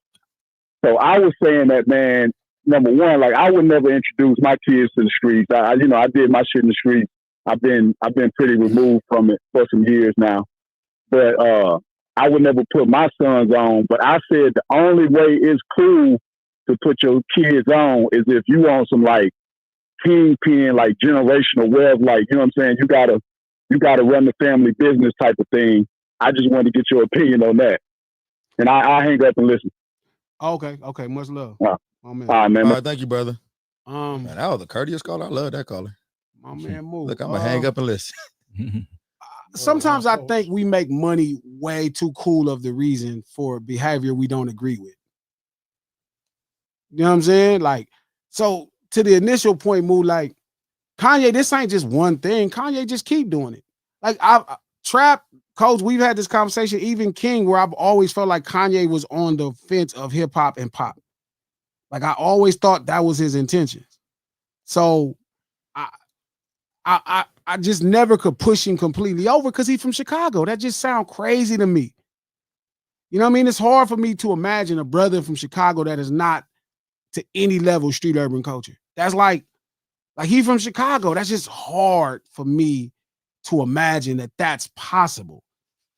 So I could never push him on the other side, like, because he's from Chicago. Like, even the nice parts of Chicago, you're gonna come in touch with street urban culture. Like, it's Chicago. You know what I'm saying? Especially a black person in Chicago. Maybe like if it was white Chicago, but not black Chicago. So I never had high expectations on his blackness. Like I didn't listen to him for his blackness in that regard, right? I listened to Ye because I thought he was a great musician and he made great records, right? And then when I really got into him, it was because he was unapologetically being true, and I could feel it coming off when he got to Dark Twisted Fantasy, Yeezus. And I appreciated the music, but then I started feeling like I was getting this authentic kind of presence that I wasn't used to, and I got down with it. But everything that Ye has been telling us from beginning to now is the person he always been. Like he always had these lines when he get on either your ass for white girl. He's always had this weird infatuation with whiteness. He always looked at Disney oddly compared to black people from Chicago or like black people that come from anywhere. Like he always looked up to white people. Like, so everything he's been doing this whole time has been the same thing. Even when he said he looked at Trump as a father figure, like it's a bunch of shit that he said consistently that has been saying like, yeah, I'm not really on that time with y'all niggas. You feel me? So like, you know, I fuck with it, but I'm through. I'm cool. Like you convinced me. At first I thought you was just trying to cape for white people, but now I'm convinced. You serious. So it's like, nah, I'm cool. I got enough. It was a good ride. You know, you got a lot of music I love and I play and shit. I don't need nothing new. I don't want none of that new energy you got going. I seen some of the performance on the internet, right? Where he had all that shit cracking. You know what I mean? I thought that was nice. I'm glad I wasn't there. I don't want to go after. I'm not like, you can't just be great making something, but you don't like niggas. You don't want to join that cult? You know what I mean? I don't give a fuck if you the greatest motherfucker in the world, you don't like niggas. I'm not fucking with you. Fuck you. Feel me? And I feel like that's where I'm at with Ye, personally. Now, to the Pooh Shiesty thing, I mean, look, if you and your kids grew up in the ghetto and y'all thugging, that's y'all business, as long as y'all with being accountable.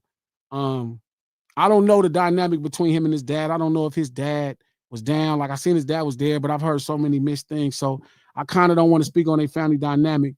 But the more I thought about that situation, I really thought Pooh Shiesty thought he was dealing with another street nigga.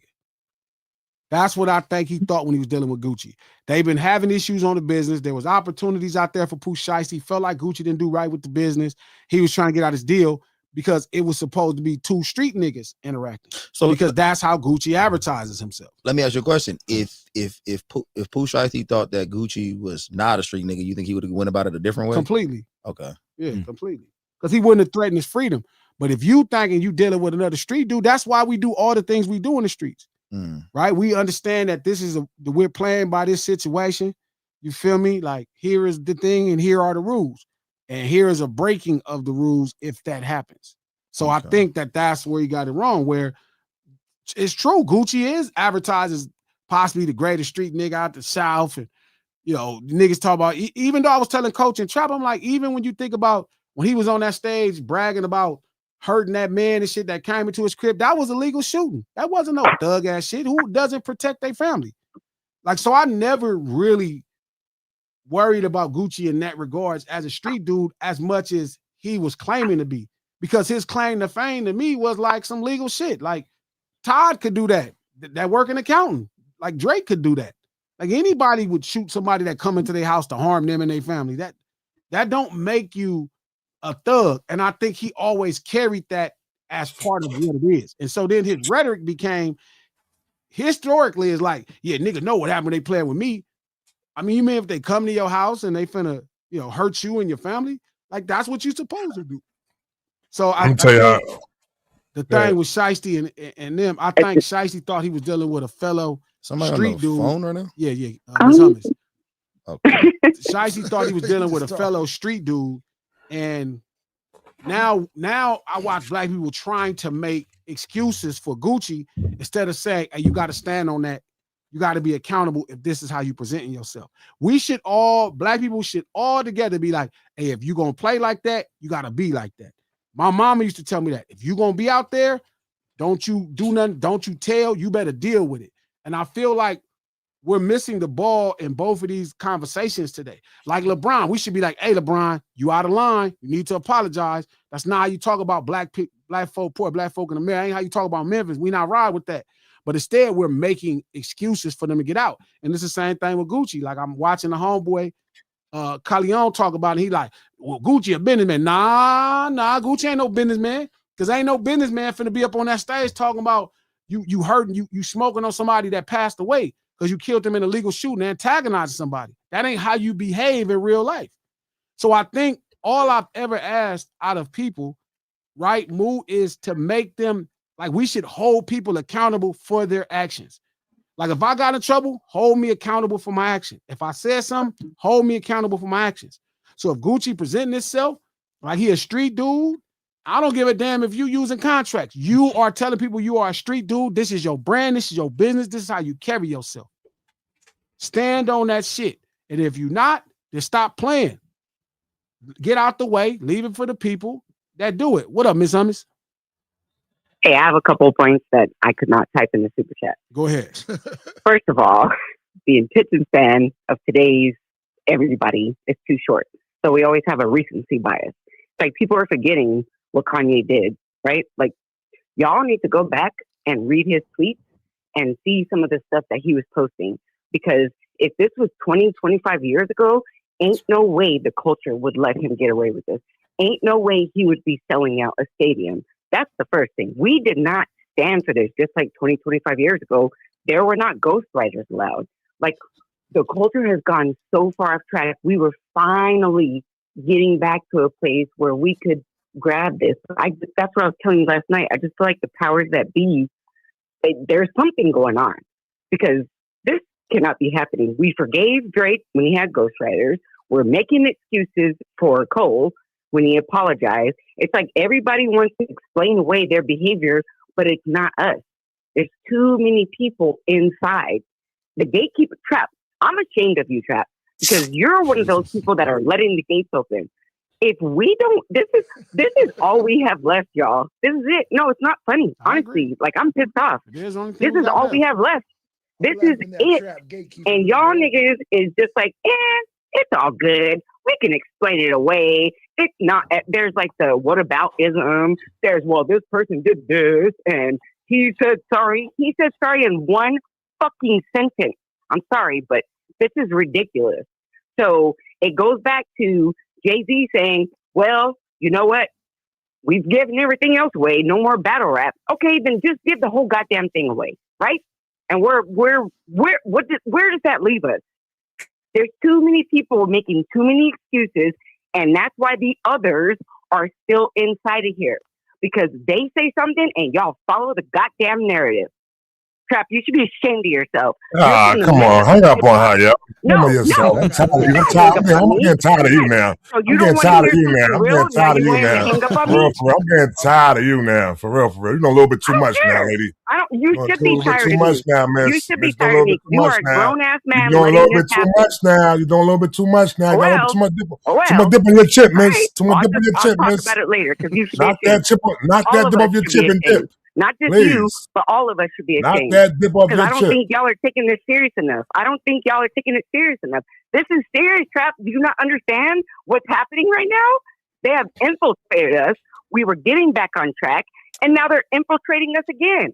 And you want to have your panties in a bunch because I'm calling you out? Panties in a bunch. See what I'm saying? Panties in a bunch. Now, right? What I'm saying? I got panties on now. I got panties on now. I got panties on now. Hold up, Miss Hummus. Come on, man. Listen, hold up, Trap. Hold on. Listen.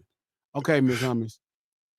Do you not feel like, okay, without any insults, because this is unique on this, nobody else lets people talk to each other. Still love you, Trap. So I'm gonna let you talk. I love you too. I love you too, Miss Hummus. But do you not feel like Trap does not take his gatekeeping role serious enough?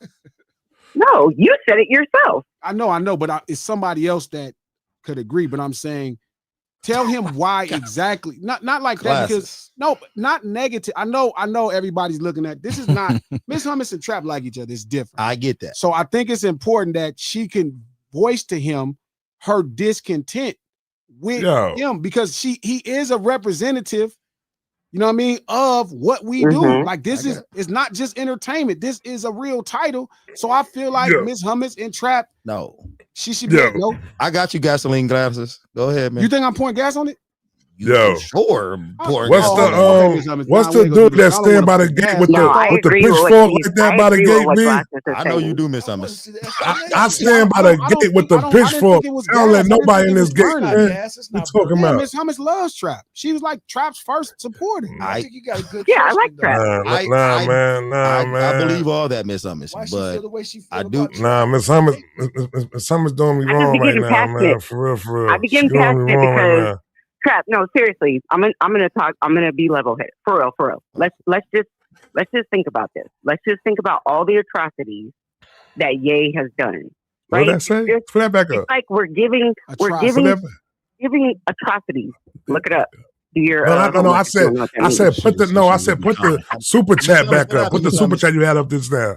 Let me see what that says. I didn't do a super chat. I haven't done a super chat. No, not you, Miss Hummus. It was something else that he just popped up on. Well, I'm gonna go find it. I can find it. I'm not reading it because I'm. Miss Hummus. Go see what you gonna say. Conversation. What you gonna say? I'm just saying, Trap. Like for real. I'm gonna be level-headed. Like for real. Miss Hummus, the last time you said let's take it back to 20. Let's go back 20 years. I got you. You know what we gonna do, Miss Hummus? We're gonna bring Trap on your stream. Yes. I'm gonna set that up with y'all. Don't you come at me with that Watch 100 bullshit. We should go watch this. You better stand up and be a man and stand 10 toes down. That stream, I think that'd be dope. Yeah, like she a lady that supports us. We should support Miss Hummus. Miss Hummus. Now you get Trap on your platform. You gonna have to treat him right. You cannot. You cannot say I'm a dial it down and then hit him with some look it up Trap.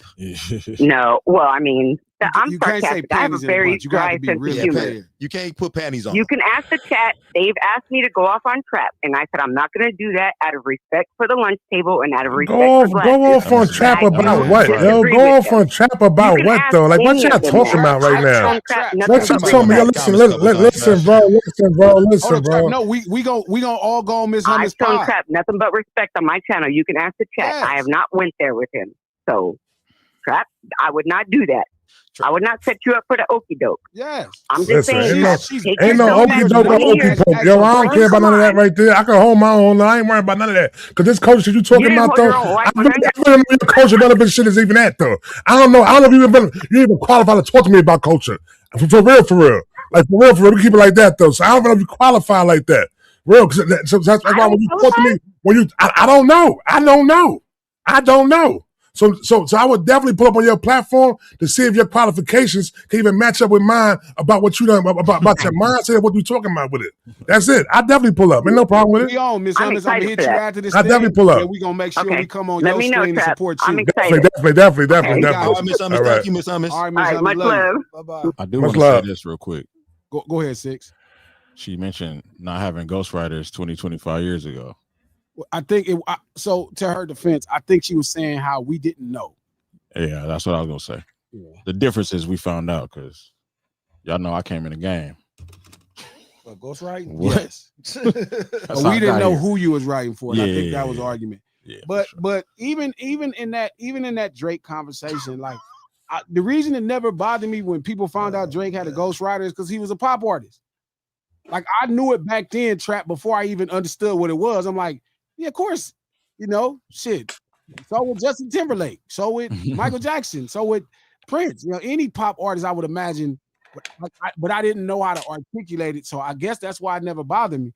But I see what she's saying because people was accepting him in the space, right? People was accepting him in the space as if he was hip hop, even though it was very obvious there was a unique approach. And people thought of it as just being different. You know what I mean? They thought of it as him just being different, or like this is different. I'm like, nah, this is a different, completely approach. So, but yeah, so I mean, is there anything Ye could say that would make you just not trap, or just the music means so much to you? Like I said a lot of times when it comes to Ye, I'm more so into his production though. You know what I'm saying? So Trap, don't do this. Do not do this. I'm just saying. Like ammunition for I'm just saying. So like when I'm checking for the production. So I'm always listening to his production like that. If there's anything he could do that could, I mean, I don't really listen. Aside from the music, I ain't checking for Ye like that. I ain't buying no Ye clothing. I ain't going to none of them shows and shit like that. I'm not supporting like that though. I subscribe to. I guess what they saying culturally, somebody that's so offensive to the culture. He offensive to the culture? Yes. Not just the what art, culture? What culture? Hip hop culture or black culture? But again, Trap, like which one we talking about? But I'm saying street urban culture is what hip hop culture is, not the arts, not him disrespecting you as a producer, not him disrespecting just a DJ, him disrespecting the thing that fuels culturally what's happening, the artistic merit of it. He's disrespected the black culture about definitely. But that would be innately. But now when it comes to the arts, of the music he's making, I don't know how most of these artists think about. I don't know what they talk about behind their closed doors. Just so happened he came out in the forefront and told us and did dumb shit to go against black culture. Definitely though. That's why I won't support. I won't buy no sneakers, no clothes, none of that shit like that. I won't. Music support. is the byproduct of all of this, right? So I'm not trying to make you forgive me, like you won't. But I'm saying it's not. You don't have to respond like. I'm just saying. You want me something? I won't do that. I'm trying to. It's a lot. It's a lot of people that I don't listen to because of certain situations. Because I should still be able to have an opportunity to make sense to you. Like you should never feel so superior to the thoughts as you're like, I don't care what you say. That's stupid. Like we too grown to act like that. There's some things you can say about Scarface that would make me not fuck with Scarface. Because what you say can mean something. So it should never come to a place to where you feel like you got to be stern right here. That's got something to do with being grown or man or strong. Like we should be able to have a conversation where if it's this. So again, I'm saying this to say I've never told you listening to that. Have I? You know how I feel like that about? When like when all my people go, yo, that Gunna album fire. I'm like, you listen to Gunna, B? Get the fuck away from me, B. Like that. You know what I'm saying? Like that. But I'm saying you don't think it's I stand firm with shit like that. No, I don't think it's the same comparison. But being black trap is more I important don't than think being it's the same street. comparison. Nah. I mean, yeah, you're right. No, I don't think it's the same. Yeah, you're right. I don't think it's the same comparison. Why you say it like that? You That's right. what I I'm saying. guess. You're not even listening I guess to me. you right, nigga. Yeah. Let me take this call. You're not even listening to me, though. Yeah. Like I said, no, being black ain't more important than being street. Good Nah. afternoon. My name's Timothy Harmon. I'm calling from Richmond, Virginia. What's going on, Tim? It's not the police. Hey, nothing much, man. Hey, I was thinking about the Kanye situation, and it feels to me like we talk about like the LGBTQIA community, other communities, why they get so much respect is partially because we allow people like Kanye to say stuff about us, and we have black people like backing him up when he backtracks. You know what I mean? Like the Jaden Ivey situation, I think it's a great example of like how much power a community has. Because when somebody's on bullshit with them, they're like, "No, we're not going to fuck with this no more. We don't care who you are." And I think that one of the things that hinders the black community is our inability to stand on, hey, this is the line for us. No matter if you're black, white, whatever, we're not going to let you cross the line and disrespect us like that. But I feel like we don't hold that line for ourselves, which allows other communities to get further ahead of us or to mess us over with. And I know that goes back to like FBI instigation and all of that. But nowadays, I feel like we're just continuing that narrative versus standing on what we can just stand on, if that makes sense. It does. It does. I guess what I'm saying is I think this is normal in other groups here in America. Like I don't like using the term black community as if we're all one community, because we don't necessarily all commune the same, which is obvious in somebody like Ye. Because if Ye was a part of our community, we'd beat the shit out of him a long time ago. Right. But the thing about black America, right, and the challenges is, I think what separates us from other groups in America is we don't have the same. Well, okay, let me not try to imagine what's going on in other groups in America. Let me tell you what I think the problem is. I genuinely think we don't care about our floor enough, like where we at our worst. I think that's not as important to us. And I think that's what separated, let's say, a community or a group in America like Jewish folk. When ghetto was a Jewish word that came here, and then they raised the floor of Jewish people, which raises the whole group, right? And I think it's the exact opposite where I'm noticing for us in a lot of high places, right? Like LeBron, which is this conversation, right? LeBron looking at the floor of black America, right? Let's say Memphis is a place where black people don't have the most opportunity. You know, they living in a level of you know, lack of, you know, tons of missing thing which creates the violence. We talk about a bunch of other shit, right? We don't have the same reference of lifting the floor. So when you have like one of the most influential, and it's not his fault because he plays basketball, right? But it's one of the most influential black men in America today, in the world today. And there's a conversation happening amongst white people on the golf course that's public. Instead of him saying, hey man, we need to figure out how to lift the floor of Memphis. Like the hotels is not in great conditions, and I'm a billionaire, and I'm with all you rich white folks, and I'm connected to all these rich black people. The conversation should be like, yo, let's lift the floor of Memphis. That'll create more opportunities. Boom, we can stay in this nice hotel, and we got jobs, and we'll create more in the nightlife. Like, here's an opportunity, but instead, the floor of black America is being spit on. And I think that's what can separate us, or this is fuck everybody else. This is why we're not lifting black America correctly. We keep celebrating one person getting billions of dollars and then doing something for a celebrity that's a black celebrity. They're not doing enough for the floor of black America. Like, we as a collective are not doing enough for the floor of black America. And that's conversation's a prime example of somebody saying, take something from the floor of black America and give it to white people. Even though the whole game in itself, right? The whole game in itself, you know what I'm saying? The whole game in itself is black people. Why would you take it to Nashville? There are some black people in Nashville. Shout out to the blacks in Nashville, but Memphis is a black place. Yeah, exactly. So again, it's like when you have one of the most important black voices in the world today saying that, right, about black Memphis, because we ain't no such thing as white Memphis for the most part. Right, no, right? No. You said take the sure. team and move it to Nashville versus saying, hey, we need to come together and put into Memphis. That's the conversation. I think what's wrong is how we are, what our intentions are for the floor of Black America. That's funny that you say that, G, because I think you're 100% right on that. And I also think that we're afraid to reach our real ceiling, because why would somebody like LeBron James have to feel like it almost like, why would he code switch around them? Yeah. Him being who he is. Like, he got to understand, like, his ceiling is higher than theirs. But he, I'm sorry, go ahead, caller. What you want to say? No, my bad, Coach. I was going to say, it feels like a lot of times Black people who get to that status don't get, like, it's like the whole, I was listening to somebody else talk about how we had like the Occupy Wall Street movement. And I know that wasn't exclusively a Black movement, but that was a movement about lower class America. And Jay-Z took that and flipped that into Occupy All Street. And like, it just feels like we have I remember Black people like will like get to a certain status, and then it's like, oh no, it's not. We're no longer Black. It's the same thing with Ye. I don't think Ye ever Ye talks about time and time again how he used Black culture. Like, he talked about it in his Dream Chance interview.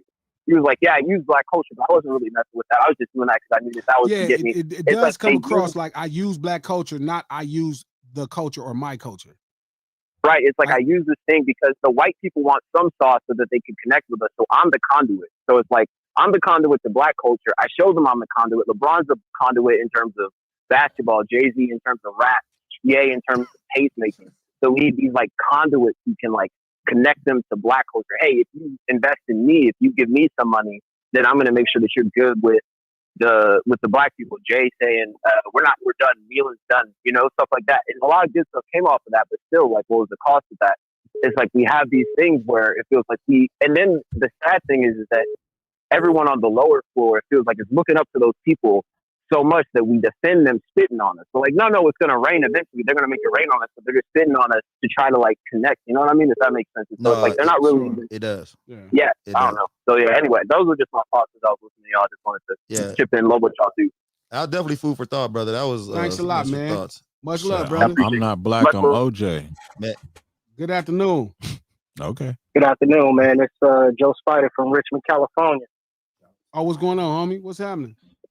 What's going on? I'm like 10 minutes behind, so I'm still catching up to the stream. But you know, I get a little frustrated when it comes to what I consider to be like fake outrage that we hold against like these Black celebrities, but we don't hold to like the white population or white culture. Well, not culture, but white folks. You know what I'm saying? Like, we get upset at Ye and LaRussell and Chili and Nick Cannon and all these other people. And yet we using white people's made devices who clearly are racist. We driving their cars. We spending money in their restaurants. Why are we getting mad at our own people? Let's hold them accountable first. You know what I'm saying? No, I don't know what you're saying, but I'm listening for sure. I'm just saying it's like I don't really rock with what Ye's been doing either. You feel me? And I think Nick Cannon was wild. All of that stuff was wild. But it's like we get on the internet and condemn our own people when where's the condemn for Elon? Where's the condemn for Meta and Facebook and how they've been donating to Trump and all of this? Like, why are we always critiquing and condemning ourselves? And yet you know what I mean? I just feel like it's inconsistent when we're talking about Black people compared to white people. So do you think we putting our energy in the wrong direction? We should be. I think I'm okay with holding people accountable in the house, in the crib. You know what I'm saying? But like this whole like blasting everybody blasting Black folks in front of white people, I don't like that when we're not holding that same energy for the white folks. You know what I mean? You don't think Black America has held this energy for white folks for the last 400 years? No. I think that they've done it in certain ways, but in other ways they haven't. Like, where's the real people that's not the Twitter fingers? Where's the real activism that we're doing? When are we going to stop buying iPhones and get off of Google and internet and YouTube and start using our stuff that's built by Black people?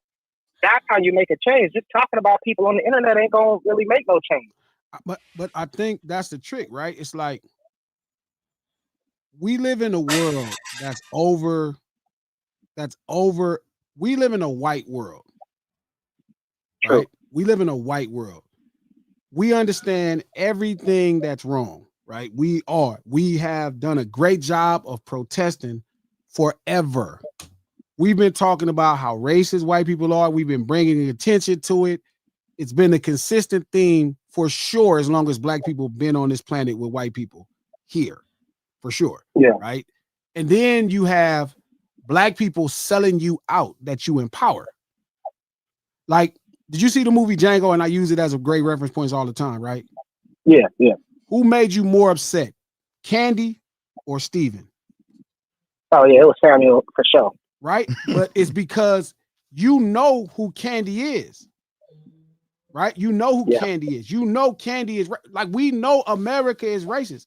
Like, we know the white folk in this system is racist. They mistreat black people, and we stood up against it. Just 4 or 5 years ago, we were standing up against the system again for the 1 millionth time. The problem is those moments when niggas get money and thinks it makes them not black. That becomes a different problem. So it's like, niggas ain't never stopped tripping on Trump. They never stop. Right now, it's a nigga out there in front of the White House protesting Trump right now. Right now, it's a black man right now out in front of the White House with a picket sign protesting Trump. Every day, black folk out here protesting ICE. We've been protesting this system for as long as we had the right, even before we had the right to protest. But it's different when you have black people acting white, acting as if they're not black. So Kanye, for example, like black people, Trap won't even stop listening to his music. Like, if a white man said any of this shit to Trap would probably cut their head off. I mean, but you also, I think that's an assumption, right? Because look at what Elon did, right? People still buying Teslas. Yeah, but, you know what I'm saying? Like, black people still buying Teslas. Even making that connection, it's like saying, you see still people putting gas in their car. You see people still breathing air. You see people still drinking water. Every last thing we're going to consume is most likely going to have white hands on it. And again, it's not just about buying black. Like, it's about buying black that's reinvesting in the floor of black people. I don't give a fuck if you a black billionaire, if you a dick, if you don't care about poor black people. What good is being black? Black ain't my skin. My skin ain't even that black. We brown. Like, it's not, black is an ideal of who we are in this country. It's an ideal. It's a connection. It's how we connect. So if we're not doing right by poor black people, like a wealthy black man that ain't doing right by poor black people is worse than a white man not doing right by poor black people, because you know better. Somebody like LeBron, who comes from Section 8 housing in Akron, has no business saying that on no golf course. If some ignorant white man that never met niggas and is rich and he's saying it, that's expected. But how could a nigga that come from this get in front of white people like Kanye, a nigga that comes close to this? Some of his friends, Manop, feel me? Manop, all them guys he grew up with, he know where they come from. How do you say that knowing better? So again, it's like, it's room for both. I think we've never stopped pushing back on the systemic oppression this country has done to us. You're right. Niggas buy Teslas. You're right. Niggas will buy Tesla. Feel me? And But niggas also gonna buy water. Niggas also gonna use Southern California Edison. Niggas is also, you know what I'm saying? Again, like, no, you're right. It's right. To the initial point. If I could say one more thing, if you don't mind. Yeah, I got you. We use the civil rights movement to try to drink out of the white people's fountain, not improve the black fountain. And that's where I think things have been going wrong. I agree. Last thing I want to say is, I think it's really important to acknowledge people who are actually out there doing the groundwork. You know what I'm saying? Like what y'all are doing right now, holding people accountable, right? Like doing things. And shout out to you because, you be going to my boy, Dr. Johnson's class at UC Davis. Right. So just people like you doing real work and actually touching people. You know what I mean? Getting outside, touching grass, and not just being on the internet, but really talking and having conversations with people who can make a change. So I just want to shout you out for that too, bro. Thank you, brother. I appreciate that, man. We got a lot more work to do for sure. But thanks for calling in, man. We're going to wrap this shit up today. Hey, I'm sorry. Hey, great call. Hey, I want to talk a little shit. How y'all feel about that lunch table? Because I think y'all calling this man a sellout, all type of ridiculous shit. Oh. The caller. And now I know y'all want to take that shit back now. I'm listening to this man talk. This man ain't no sellout. This man's a young brother who's trying to form his thoughts, trying to get his thoughts together. Yeah, and but he's the kind of young brother that's gonna help us. But you got to be strong enough to sometimes you're gonna be misunderstood. That's the one thing that the greatest piece of advice Lil Wayne gave me, and I pass it to young homie. You got to leave room to be misunderstood. Like I know what that feels like more than most people. Most people think that I'm a Crip, so they get it. Most people think all this stuff and they think they get you. So it's okay to ask questions. There's no such thing as a dumb question.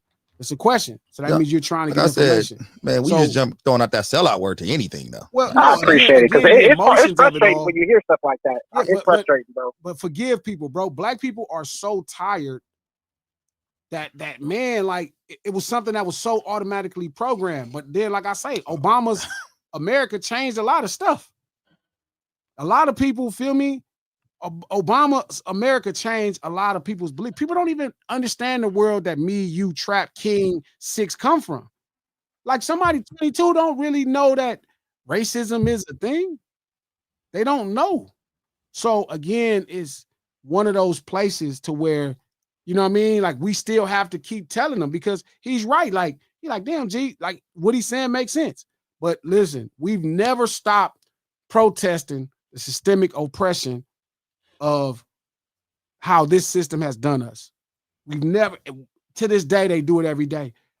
Again, now there are some things we can see because we are here in America. We are legal citizens here. And there's ways to travel. There's smart things. There's certain things we're going to kind of be stuck with. And buying black don't always mean that that's going to benefit black people. Because like right now, we're having a conversation with a brother that I never in my life, LeBron James, that somebody who come from Section 8 housing, come from Akron, that I never thought I would hear say some shit like that. As much as people make that joke, like I don't like LeBron, I never in my life thought I would hear that from LeBron. Like Jay-Z is one thing. Like if you're a D-boy, like that's why I always apologize for being a D-boy. Like I ask for forgiveness because I realized what it made me. Like, and I understand. So if God put that on my heart to get it, that's cool. If it didn't put it on whole heart, that's fine. But trust me, anybody who can sell dope definitely can displace people. You know what I mean? You're not even thinking of it the same. So I'm not mad at Hov for that. The Kanye shit is different because at the end of the day, Kanye sold everybody on blackness. People thought they was connected. And then they woke up and he wasn't. And I was telling Trap, I'm like, I never thought he was that black. I thought it was always like a pose, like, here's the thing to do because I want to look like I'm hip hop. I want to look backpack. Like he's a fucking marketing savant. So he will look black. He will look the part. He's like, this is what I'm finna do because I need to look like a Chicago nigga. Niggas got to think I'm one of them. And he got the songs. He used the blackest samples. He pitched the tone up so white people could get into it. And Shaka Khan, he was like, yeah, I'm one of y'all. And the whole time he was telling us he wasn't like one of us. And I don't mean like just ghetto. I mean like his appreciation for white people is unlike anything I ever saw personally. Now, I'm sure there's some stories out there, but I ain't never in my life saw a black man appreciate white people like Kanye. Never in my entire life. I never in my entire life, Trap, saw a black man appreciate white people like Kanye. Like all his heroes are white. His dream woman was white. Like the woman he put on his wall. Trap, we did not have no pictures of no white woman on no walls in no motherfucking 80s. Ever. Who the fuck was a white woman we'd have had on the wall in the 1980s? The closest would have been Vanna White. Nah, Bo Derek. I did like the thing. Brooke Shields. I ain't gonna lie, growing up, but that's another story. I never like that nigga was like Walt Disney and Ralph Lauren. The fuck? You know what I'm saying? So he's always saw himself as an American. He's always saw himself as an American. And truly growing up, the root of blackness, you didn't see yourself the same way. But I don't think, like Shaw knows is saying now, I don't think he ever changed. I think this is who we always been. He was who we thought he needed to be, no different than Drake. He was thought who he needed to be to get where he was going, and he got there, and then he was able to be whoever he wanted to be. But much love, Carl. I appreciate that, homie. Appreciate you. Yeah, I don't know. Like him looking up to, what's that lady name? Marilyn Monroe. Marilyn Monroe. I'm like this. K-Way, thank you for the $5. G had a headache yesterday. He said his head felt like his brain was jacking off. Wow. For real though, watching black people, It's a wild ass take right there. Wow. watching black people like try to figure out a way to make this okay for LeBron instead of just be like, yeah, that was wrong. My boy got to do better. Because that's all we really had to say. Right? My boy was wrong. We got to do better. That's all Trap got to say. Man, my boy wrong. He got to do better. But it's like when you don't hear people say somebody's wrong because they such fans of them, or they start trying to logically process what some crazy shit going on. Like, I ain't trying to process nothing that man said, man. Man, that man wore that Ku Klux Klan shit. You start talking about the Moors and all kind of shit. You don't remember that? Man said. I said, let both feet land, man. That's it. That's what I said. You one foot stomping your head ain't enough. You need both of them to stomp your head. Let both feet land. That's what I said. Trap was trying to tell us. Remember, he was like the Moors. Yeah, I know. He's like the Moors wore the thing. I'm like, Trap, that's not what that means. Well. Shout out to Unc. Thank you for the $2. Trap, you're not a member. DT is members only. Laughing out loud. Shout out to Ash 2 Crimson. Thank you for the $10. LeBron is giving Glasses ammo at this point. I don't want no ammo for this, man. That shit hurt my little feelings. Shout out to Boss Lady Todd. Thank you for the $2. Much love. Miss Peachy Peaches, thank you for the $5. A guy, James Brodneck in Texas, is set to be executed later in this month over rap lyrics from age of 15. No evidence, just lyrics. Lyrics about future crimes. I'm going to read that. Wow. We'll talk about that. We're going to just happen. Thank you for telling us about that, Miss Peachy Peaches. Yeah. Write that name down, King, please. What's the name? James Brodneck. James Brodneck. James Brodneck. I seen that name too.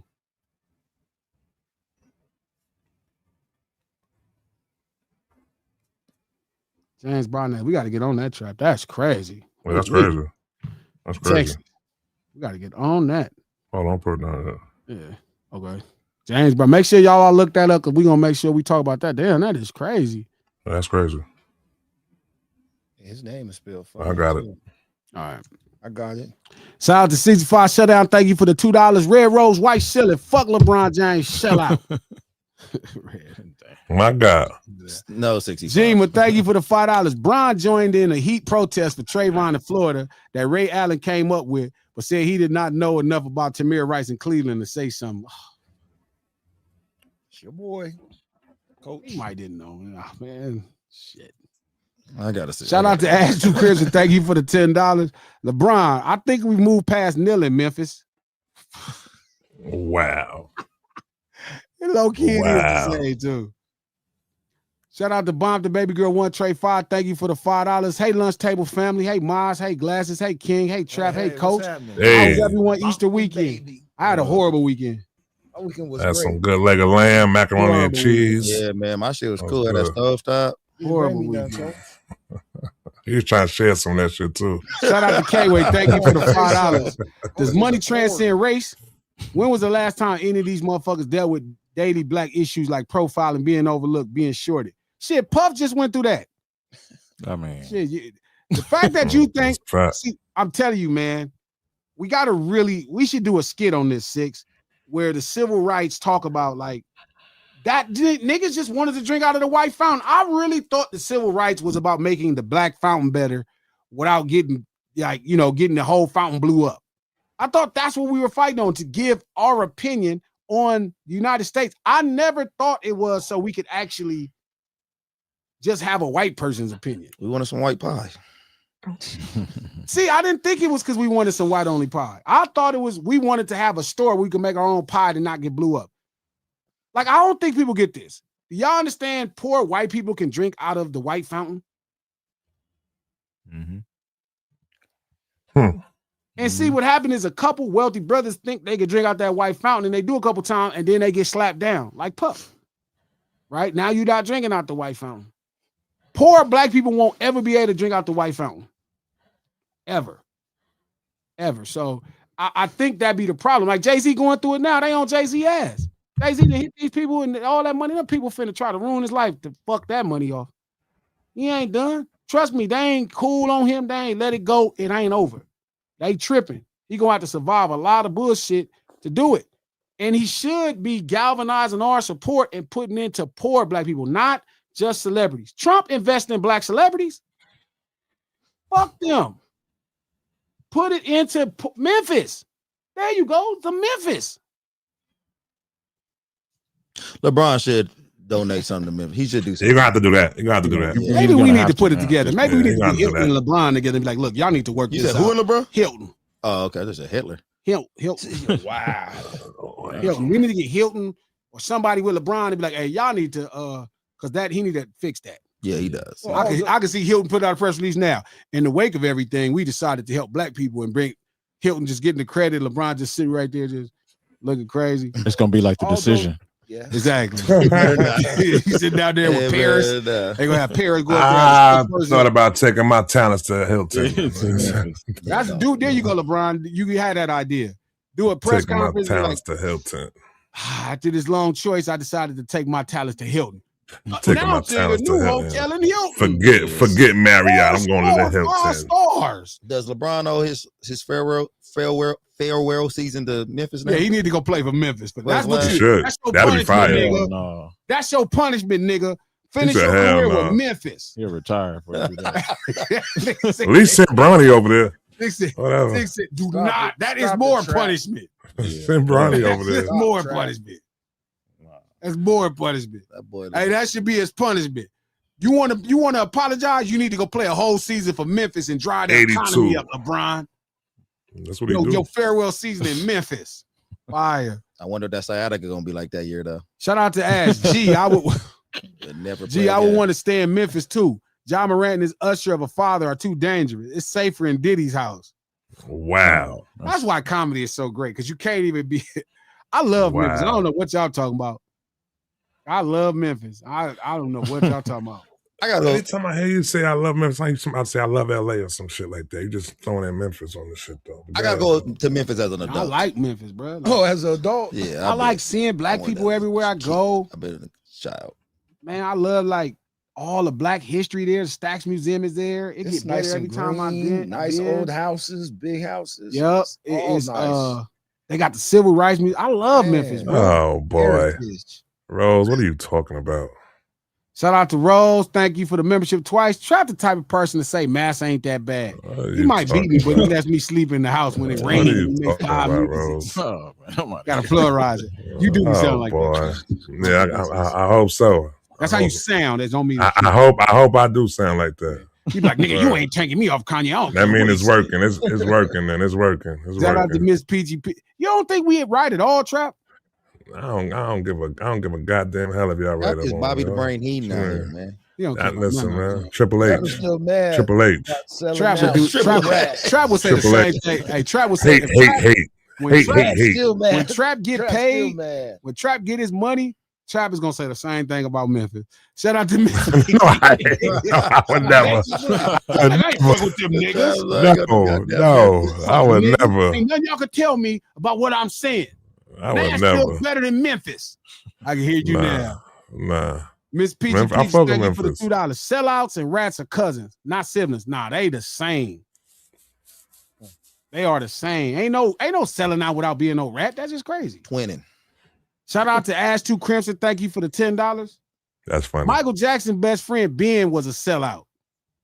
That's funny. You talking about that goddamn monkey? Yeah, talking about the rat. Talking about the rat. Thank you for the $5. Scarface wrote a song about sellouts. Y'all need to run it back. Facts. Kai, thank you for the $2. Ladies.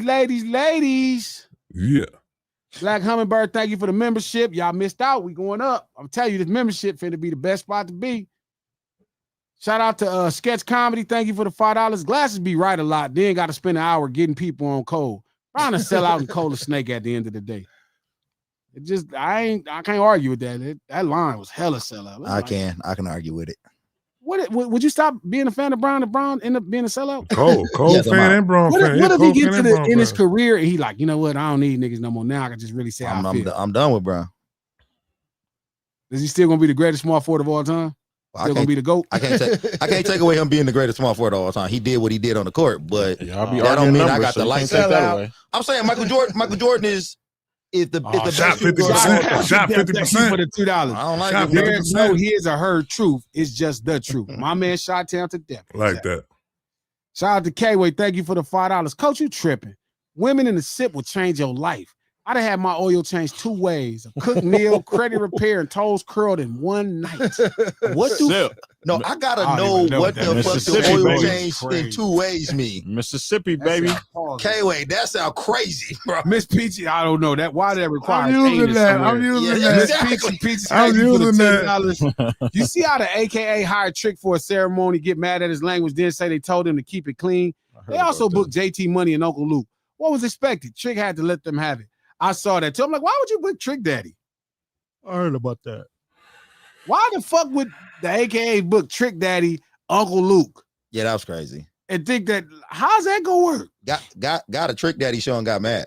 Like you know this motherfucker's Crazy. crazy. That's If crazy. it Trick Shout out Daddy, then to Trick Trick. Daddy. What the fuck? Like what you thought? Yeah, It's Trick what other Daddy. material? Keep it clean. Keep it His clean, name Trick is Daddy. Trick Daddy. How do Uncle Keep Luke it clean, Trick Oh, Daddy. stop, pop that. Let me see you.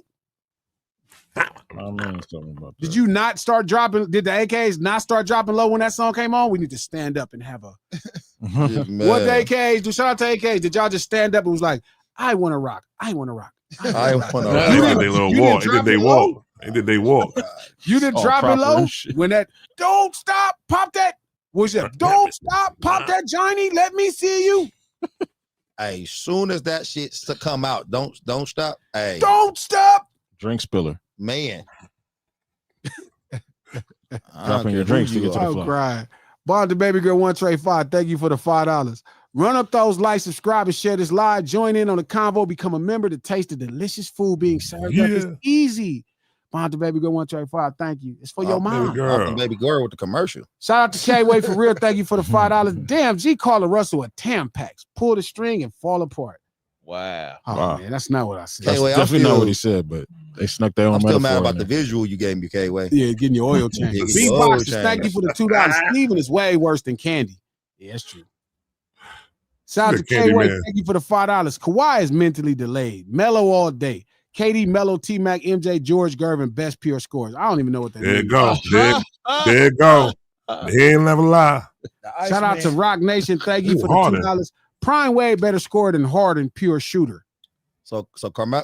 That's been an argument last week. Hey, so Carmelo shooting 44% from the field, That's 6'8". 35% from the 3-point line, and 81 from the free throw line. He got a lot of them though. And I'm just saying, and Kawhi shooting 49% from the field, 40% from the 3-point line, These and people 86% from the free throw line. That every mean nothing. level. And every level. Every level. He The shoots better question percentages. wasn't who was a more efficient scorer. It was who's the better pure scorer. So it's not about each with a better percentage. He might take less shots than them. Okay, That's the point I was give making. me the where What you say, 6? That was the point I was making. I get that from you guys. You know what? We're gonna do this. What point is that? Because I'm just trying to figure out where's the separation when y'all say pure and efficient. Like, what do y'all mean pure? Like, okay, so it's the levels of scoring. It's how you can score. It's your scoring bag. It's shit like that. You know what I'm saying? That's why you want to put Carmelo up against Kareem Abdul-Jabbar. You know what I'm saying? Because they levels of scoring, how they could score in many, how Melo could score in many different ways. So in other words, you saying but still diverse not score. have as many points as Kareem Abdul-Jabbar though, but he could score in many different ways. You know what I'm saying? That's why you don't do that comparison like that. That's what I'm saying. But I'm saying, okay.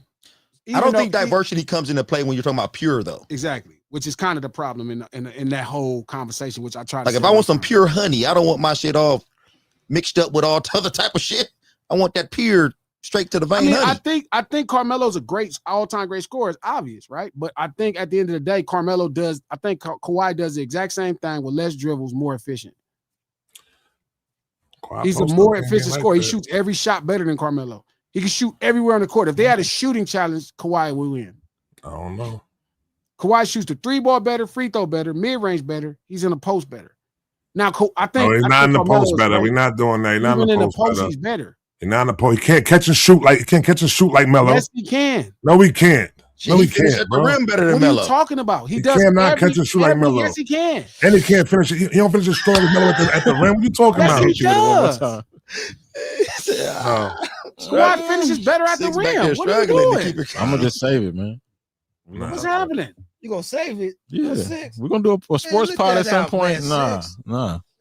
That's two things. I'm Shout out keeping to count. 55 Vicious. Thank you for the $5. Man, FEA. Shout out to GKMC forever. Good Kid, Mad City forever. Leaving Billboard since it came out. Classic.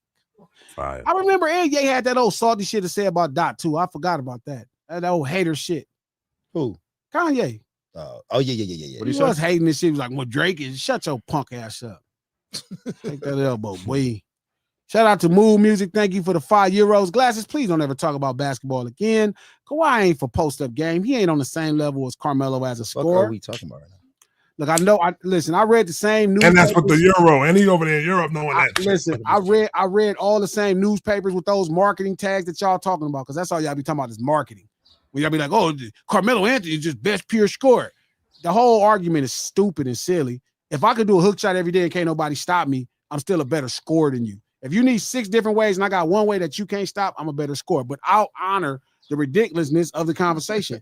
The truth is, Kawhi scores better. He scores better at the wheel, mid-range, from 3, from the free throw line, every last place. The Luka conversation, Luka Johnson is a volume scorer. He's a volume scorer. He needs to finish at the cup or shoot a 3. He's decent in the mid-range. But again, he's no different than LeBron James. I think you're underestimating how good Luka's mid-range is. I don't underestimate it. I think it's about as good as LeBron James mid-range. No, it's way better. No. Okay, see, bro, this is a bad take right here. They play the same game. They do not. James Harden and Luka Doncic play the same game. Luka Doncic offensively is like if Harden and LeBron had a baby. Though. No, it don't, because he has no transition game. He's the slowest person on the court. Yeah, his transition game is not the greatest. So it's not even good. It's not the greatest. So then to say that if they had a baby, it's not. It's just Harden. I was talking about half court scoring if they had a baby, but it is different in transition. Harden at for 6'8". Sure. That's the only difference. I need a pick every time I need to make a play. It's definitely not Harden at 6'8". It's Harden at 6'8". No, it's not. I need a pick to make a play every time. I cannot do this against the best defender on the court. It takes 20 seconds to get into the offense. Harden has 0 mid-range game. What do you mean? It's 0 mid-range games. Harden was shooting the 3 or he was getting to the cup, getting fouled. He had some mid-range as many as Luka. 0, and he had a floater. That's it. That's like Luka. Luka don't shoot a lot of mid-range shots. He don't drop people Luka Doncic loves the mid-range. No, he doesn't. Yes, he does. You got to watch him play, G. You got to watch him play. Play a million times. I've been telling you. You don't like the Lakers. You're not a Laker fan. That don't mean you don't fuck with the basketball. Lakers. You do not. I was watching Luka. As soon as LeBron walked on the screen on the Lake in his Laker jersey, you said, "I'm turned." You don't want to watch it. No, I don't want to be a fan because y'all ruined it for me. What I'm saying to you is, Luka Doncic. I've been watching him and winning money off of you, off of these people. I'm telling you, Luka Doncic is a better scorer than a lot of people, but he's a volume scorer. You beat me in that one bet just because I wanted to make a bet. I was just making a bet. I knew for damn sure. If Luka was a pure scorer, they would have won. You beat me in a bet on a team that I told you was the shit. If Luka was a pure scorer, they would have won. No, how? Because he would have been able to score. Boy, all the pure scorers win the championships. Magic was a pure scorer. No, Michael Jordan. He won all the championships. What was Michael Jordan record in the finals? No, it was awesome. Pure scorer. He won 6, but you act like he only played 6 years. I'm saying he only played 6 years in the NBA. Am I missing something? He only played 6 years in the NBA. Once you get there. Well, you got to get there. Okay, so Luka was there. So you got to. Yeah, he was what there. Was a pure scorer? He scored a lot. Really? Or was he inefficient scoring the ball? He scored a lot. I mean, well, like remember when I told you that Boston had the best perimeter defense in the league, and you acted like that was you wanted to bring up Rudy Gobert to me 100 times. What about Rudy though? He's the best offensive player of all. And I said, man, that perimeter defense matters now though. But I'm telling you, why would that matter against Luka? Because I'm just saying because he is. Did they have the defensive player of the year? No. I'm saying if you hit. They had 3 guys on their team that could throw at them that was elite defenders on the perimeter. But they slowed him down. Slowed him down. Slowed him down. He couldn't even score. You can slow down efficient, great scores. You can't. Did Michael Jordan get slowed down by the? No, not by Byron Russell. No, Sonics? Not by Byron Russell. Gary, and it's a fact that Gary Payton did a better job than most people on him. I know. So what? But again, that's because he's not that great of a pure scorer. Now, he's a great pure scorer. You know, it would have been awesome if Luka Doncic had Pippen with him too, though. I like Kawhi over Luka as a pure scorer. Now, again, a tally of points is different, but it's also Kawhi never shot the ball 24 times. So let me ask you a question: Is Kyrie Pippen? Are we just going into 7-on-7 right now? Shout out to Breezy, thank you for the $2. Hope you got your sticker. We got to do it though. Shout out to Jima. Thank you for the $2. Trap more passionate about the big arch than Black-ish. That could be true. Trap don't care about niggas. See, you got to stop this. Trap don't care about niggas. I ain't gonna even lie. He's just not a New Yorker, bro. Stop it. He don't care about that shit. Said that could be true. He said that could be true. Shout out to Breezy. Thank you for the $5. Hate I missed the dinner table. I was chasing my fam around BK and rushing to get to the 3. What's wrong with Cheryl Miller, Nick? Shout out to Eyes on the Sky. Thank you for the $5. Drake and his fans compare him to Michael Jackson. That's pop, not hip hop. I don't know why they don't get it. He compares himself. Mika Red, thank you for the $20. Missed our Easter dinner table last night. Y'all know what happens when those dominoes come out. Our peeps stay a while. Tides. Facts. Them dominoes, you be stuck. I would have missed it. Shout out to Miss Peachy Peachy. Thank you for the $10. Difference is sellout. A sellout is a selfish move for Ye. Not against R for group. Direction, group direction. He looked to just happens to be whiteface. He just loves shit that don't represent us. That silver spoon been aimed from us. I get what you mean. Shaw knows, thank you for the $2. You forgot the cousin songs? His bragging about fuck, Shaw. Damn, man. Oh. Trap, don't go nowhere either, Trap. Oh, man. Stay right here. Stay right here and listen to it. He did do that little shit. I was like, this motherfucker just slow, man. Trap pretend like it didn't happen. Y'all gotta call me. Look, I'm just telling y'all the truth. Y'all gotta call me when this man win MVP or a title or something. Or at least he shoot 50% from the field. Well, who you talking about? Luka. Oh boy. I just think I think he's a really great scorer, but I think he's as great as James Harden. I don't think it's any better. I think he's just 6'8". Shout out to Miss Peachy Peaches. Thank you for the $5. We don't care enough. We don't fight for, we give away or allow the taking. We are lazy in the thought and movement for our better placement. We lose floor. And I see you might be true.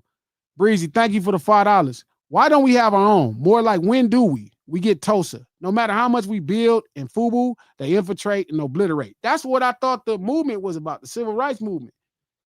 But come to find out, wealthy black people just wanted to leave poor black people and go where white people was at, where they didn't have no requirements. There was no expectations to be black.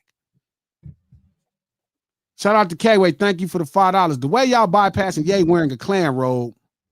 No, we're not bypassing it. And an essay acts with his own cousin to talk about what about ism is the wildest shit in the world to me. That's Trap. I was telling Trap about that Klan outfit. He told me it was about the move. I never heard that song. You didn't Glasses didn't hit you with it? Shout out to Tasha. Thank you for the $100. Glasses on from the motherland, that part, and enjoy these topics and conversations. But I wish Americans should teach people and kids in education more about our rich culture and history. I'm working on it. I'm trying to get them all together so we can get there. Trap, you could wear a Klansman outfit and maybe get away with it. You could incest and maybe come. You can't do them both, Trap. Revenge said, I forgot about the cousin song. Damn. A real Ye fan will put all that shit behind him. Yeah, he said he sucked his cousin dick, but I still love it. And then you forgot he was like bragging about, like, bro, he had a song called Hail Hitler, bro. Like, what is happening? Never heard it. Why are we arguing that? Trap, I heard about it. Heard about it. Never heard it though. Trap, go listen to it, Trap. Trap, you can't SMD your cousin in the Klansman outfit. Never heard it. That's fucking. And both is crazy. Yeah, raising up the mask real fast to go. Nah. Raising up the Klan. Raising up the Klan. Raising up the Klan. Do the cousin is crazy. Shout out to K-Way. Thank you for the $5. Only movement the Memphis Grizzlies need is the Eastern Conference, not YouTube, not White Atlanta, aka Nashville. White Atlanta, Nashville. White Atlanta. That's funny. That is. Shout out to K-Way. Thank you for the $5. She literally changed the oil in my charger, then tuned me up. Oh, she actually changed the oil for real. Wait a minute. She tuned you up. See, another you visual out of these terms. What K-Way. is tuning you up? Tuned you up is crazy. Crazy. What is going today? Breezy, thank you for the $5. We were taught about apartheid, Tasha. Did your family suffer during that time? What tools did she use to Shout tune out to you 504 Roller. Thank you for the $2. Melo faced more double teams, better score. Oh, God. Okay. Shout out to 6'8" Aquarius. Thank you for the $5. Greatest pure scorers ever. Pistol Pete, Jordan Dumars, Dominique Bird, LeBron, Mullen, Melo, Kyrie, Kobe, to name a few. You forgot Jerry West. Your less is invalid. 6'8" Aquarius. No ceilings, live to lunch hour every Monday, Wednesday, and Friday right here, noon Pacific Standard Time, 3 p.m. if you're on the East Coast. Thank y'all for stopping in. Go on, hit that like button for you dip. Retweet this on Twitter. Share this post on Facebook. We do the stream to support the No Ceilings podcast. New episodes dropping about a week or two from now. We loading up. Squish, I love you. Welcome back. I miss you. We all miss you, Squish. Squish, what up? You can check out the No Ceilings podcast on Apple Podcasts, iHeart Podcasts, and anywhere you get your podcast from. The No Ceilings podcast, executive produced by Charlamagne the God, the Black Effect Podcast Network, and iHeart. Who is our sponsor, King? Meals by Manny. The greatest meals in all of the world. Then he got some kind of bowl or something? Yes, he got the Soul Bowl. My boy forced to get a taste of Soul Bowl. Soul Bowl. You waiting for what now, King? Get a taste of Manny's meals. What? You want to cook Manny? Hey, man. Pause. Okay, I see what's up. Well, King. until we on this, on your gay until shit we on, again, until we on, You guys is on your gay shit. I we see. going, we LBT, going. We going to Miss followers. Hummus stream real soon. We go get Trap and Miss Hummus to finally have that conversation so she can put some pressure on Trap about his blackness because he don't love us and we need him to love us. No sellers live. We'll see y'all Wednesday. Much I ain't love. signed up Follow for your that. boy at Wolfpack_Prime. Prime And he's just high over here. King is He's Just High. Trap ADHD. Make sure y'all go check out the Gatekeepers podcast. I heard they agreed once. Maybe because I It was a wasn't good there. one. It was a good one. It was a good one. It was a good one. And I finally wasn't there. They agreed. It was a good one. They agreed we don't want Glasses back. That's the agreement. Yeah, today. Those sellers live. We'll see y'all Wednesday. Much love.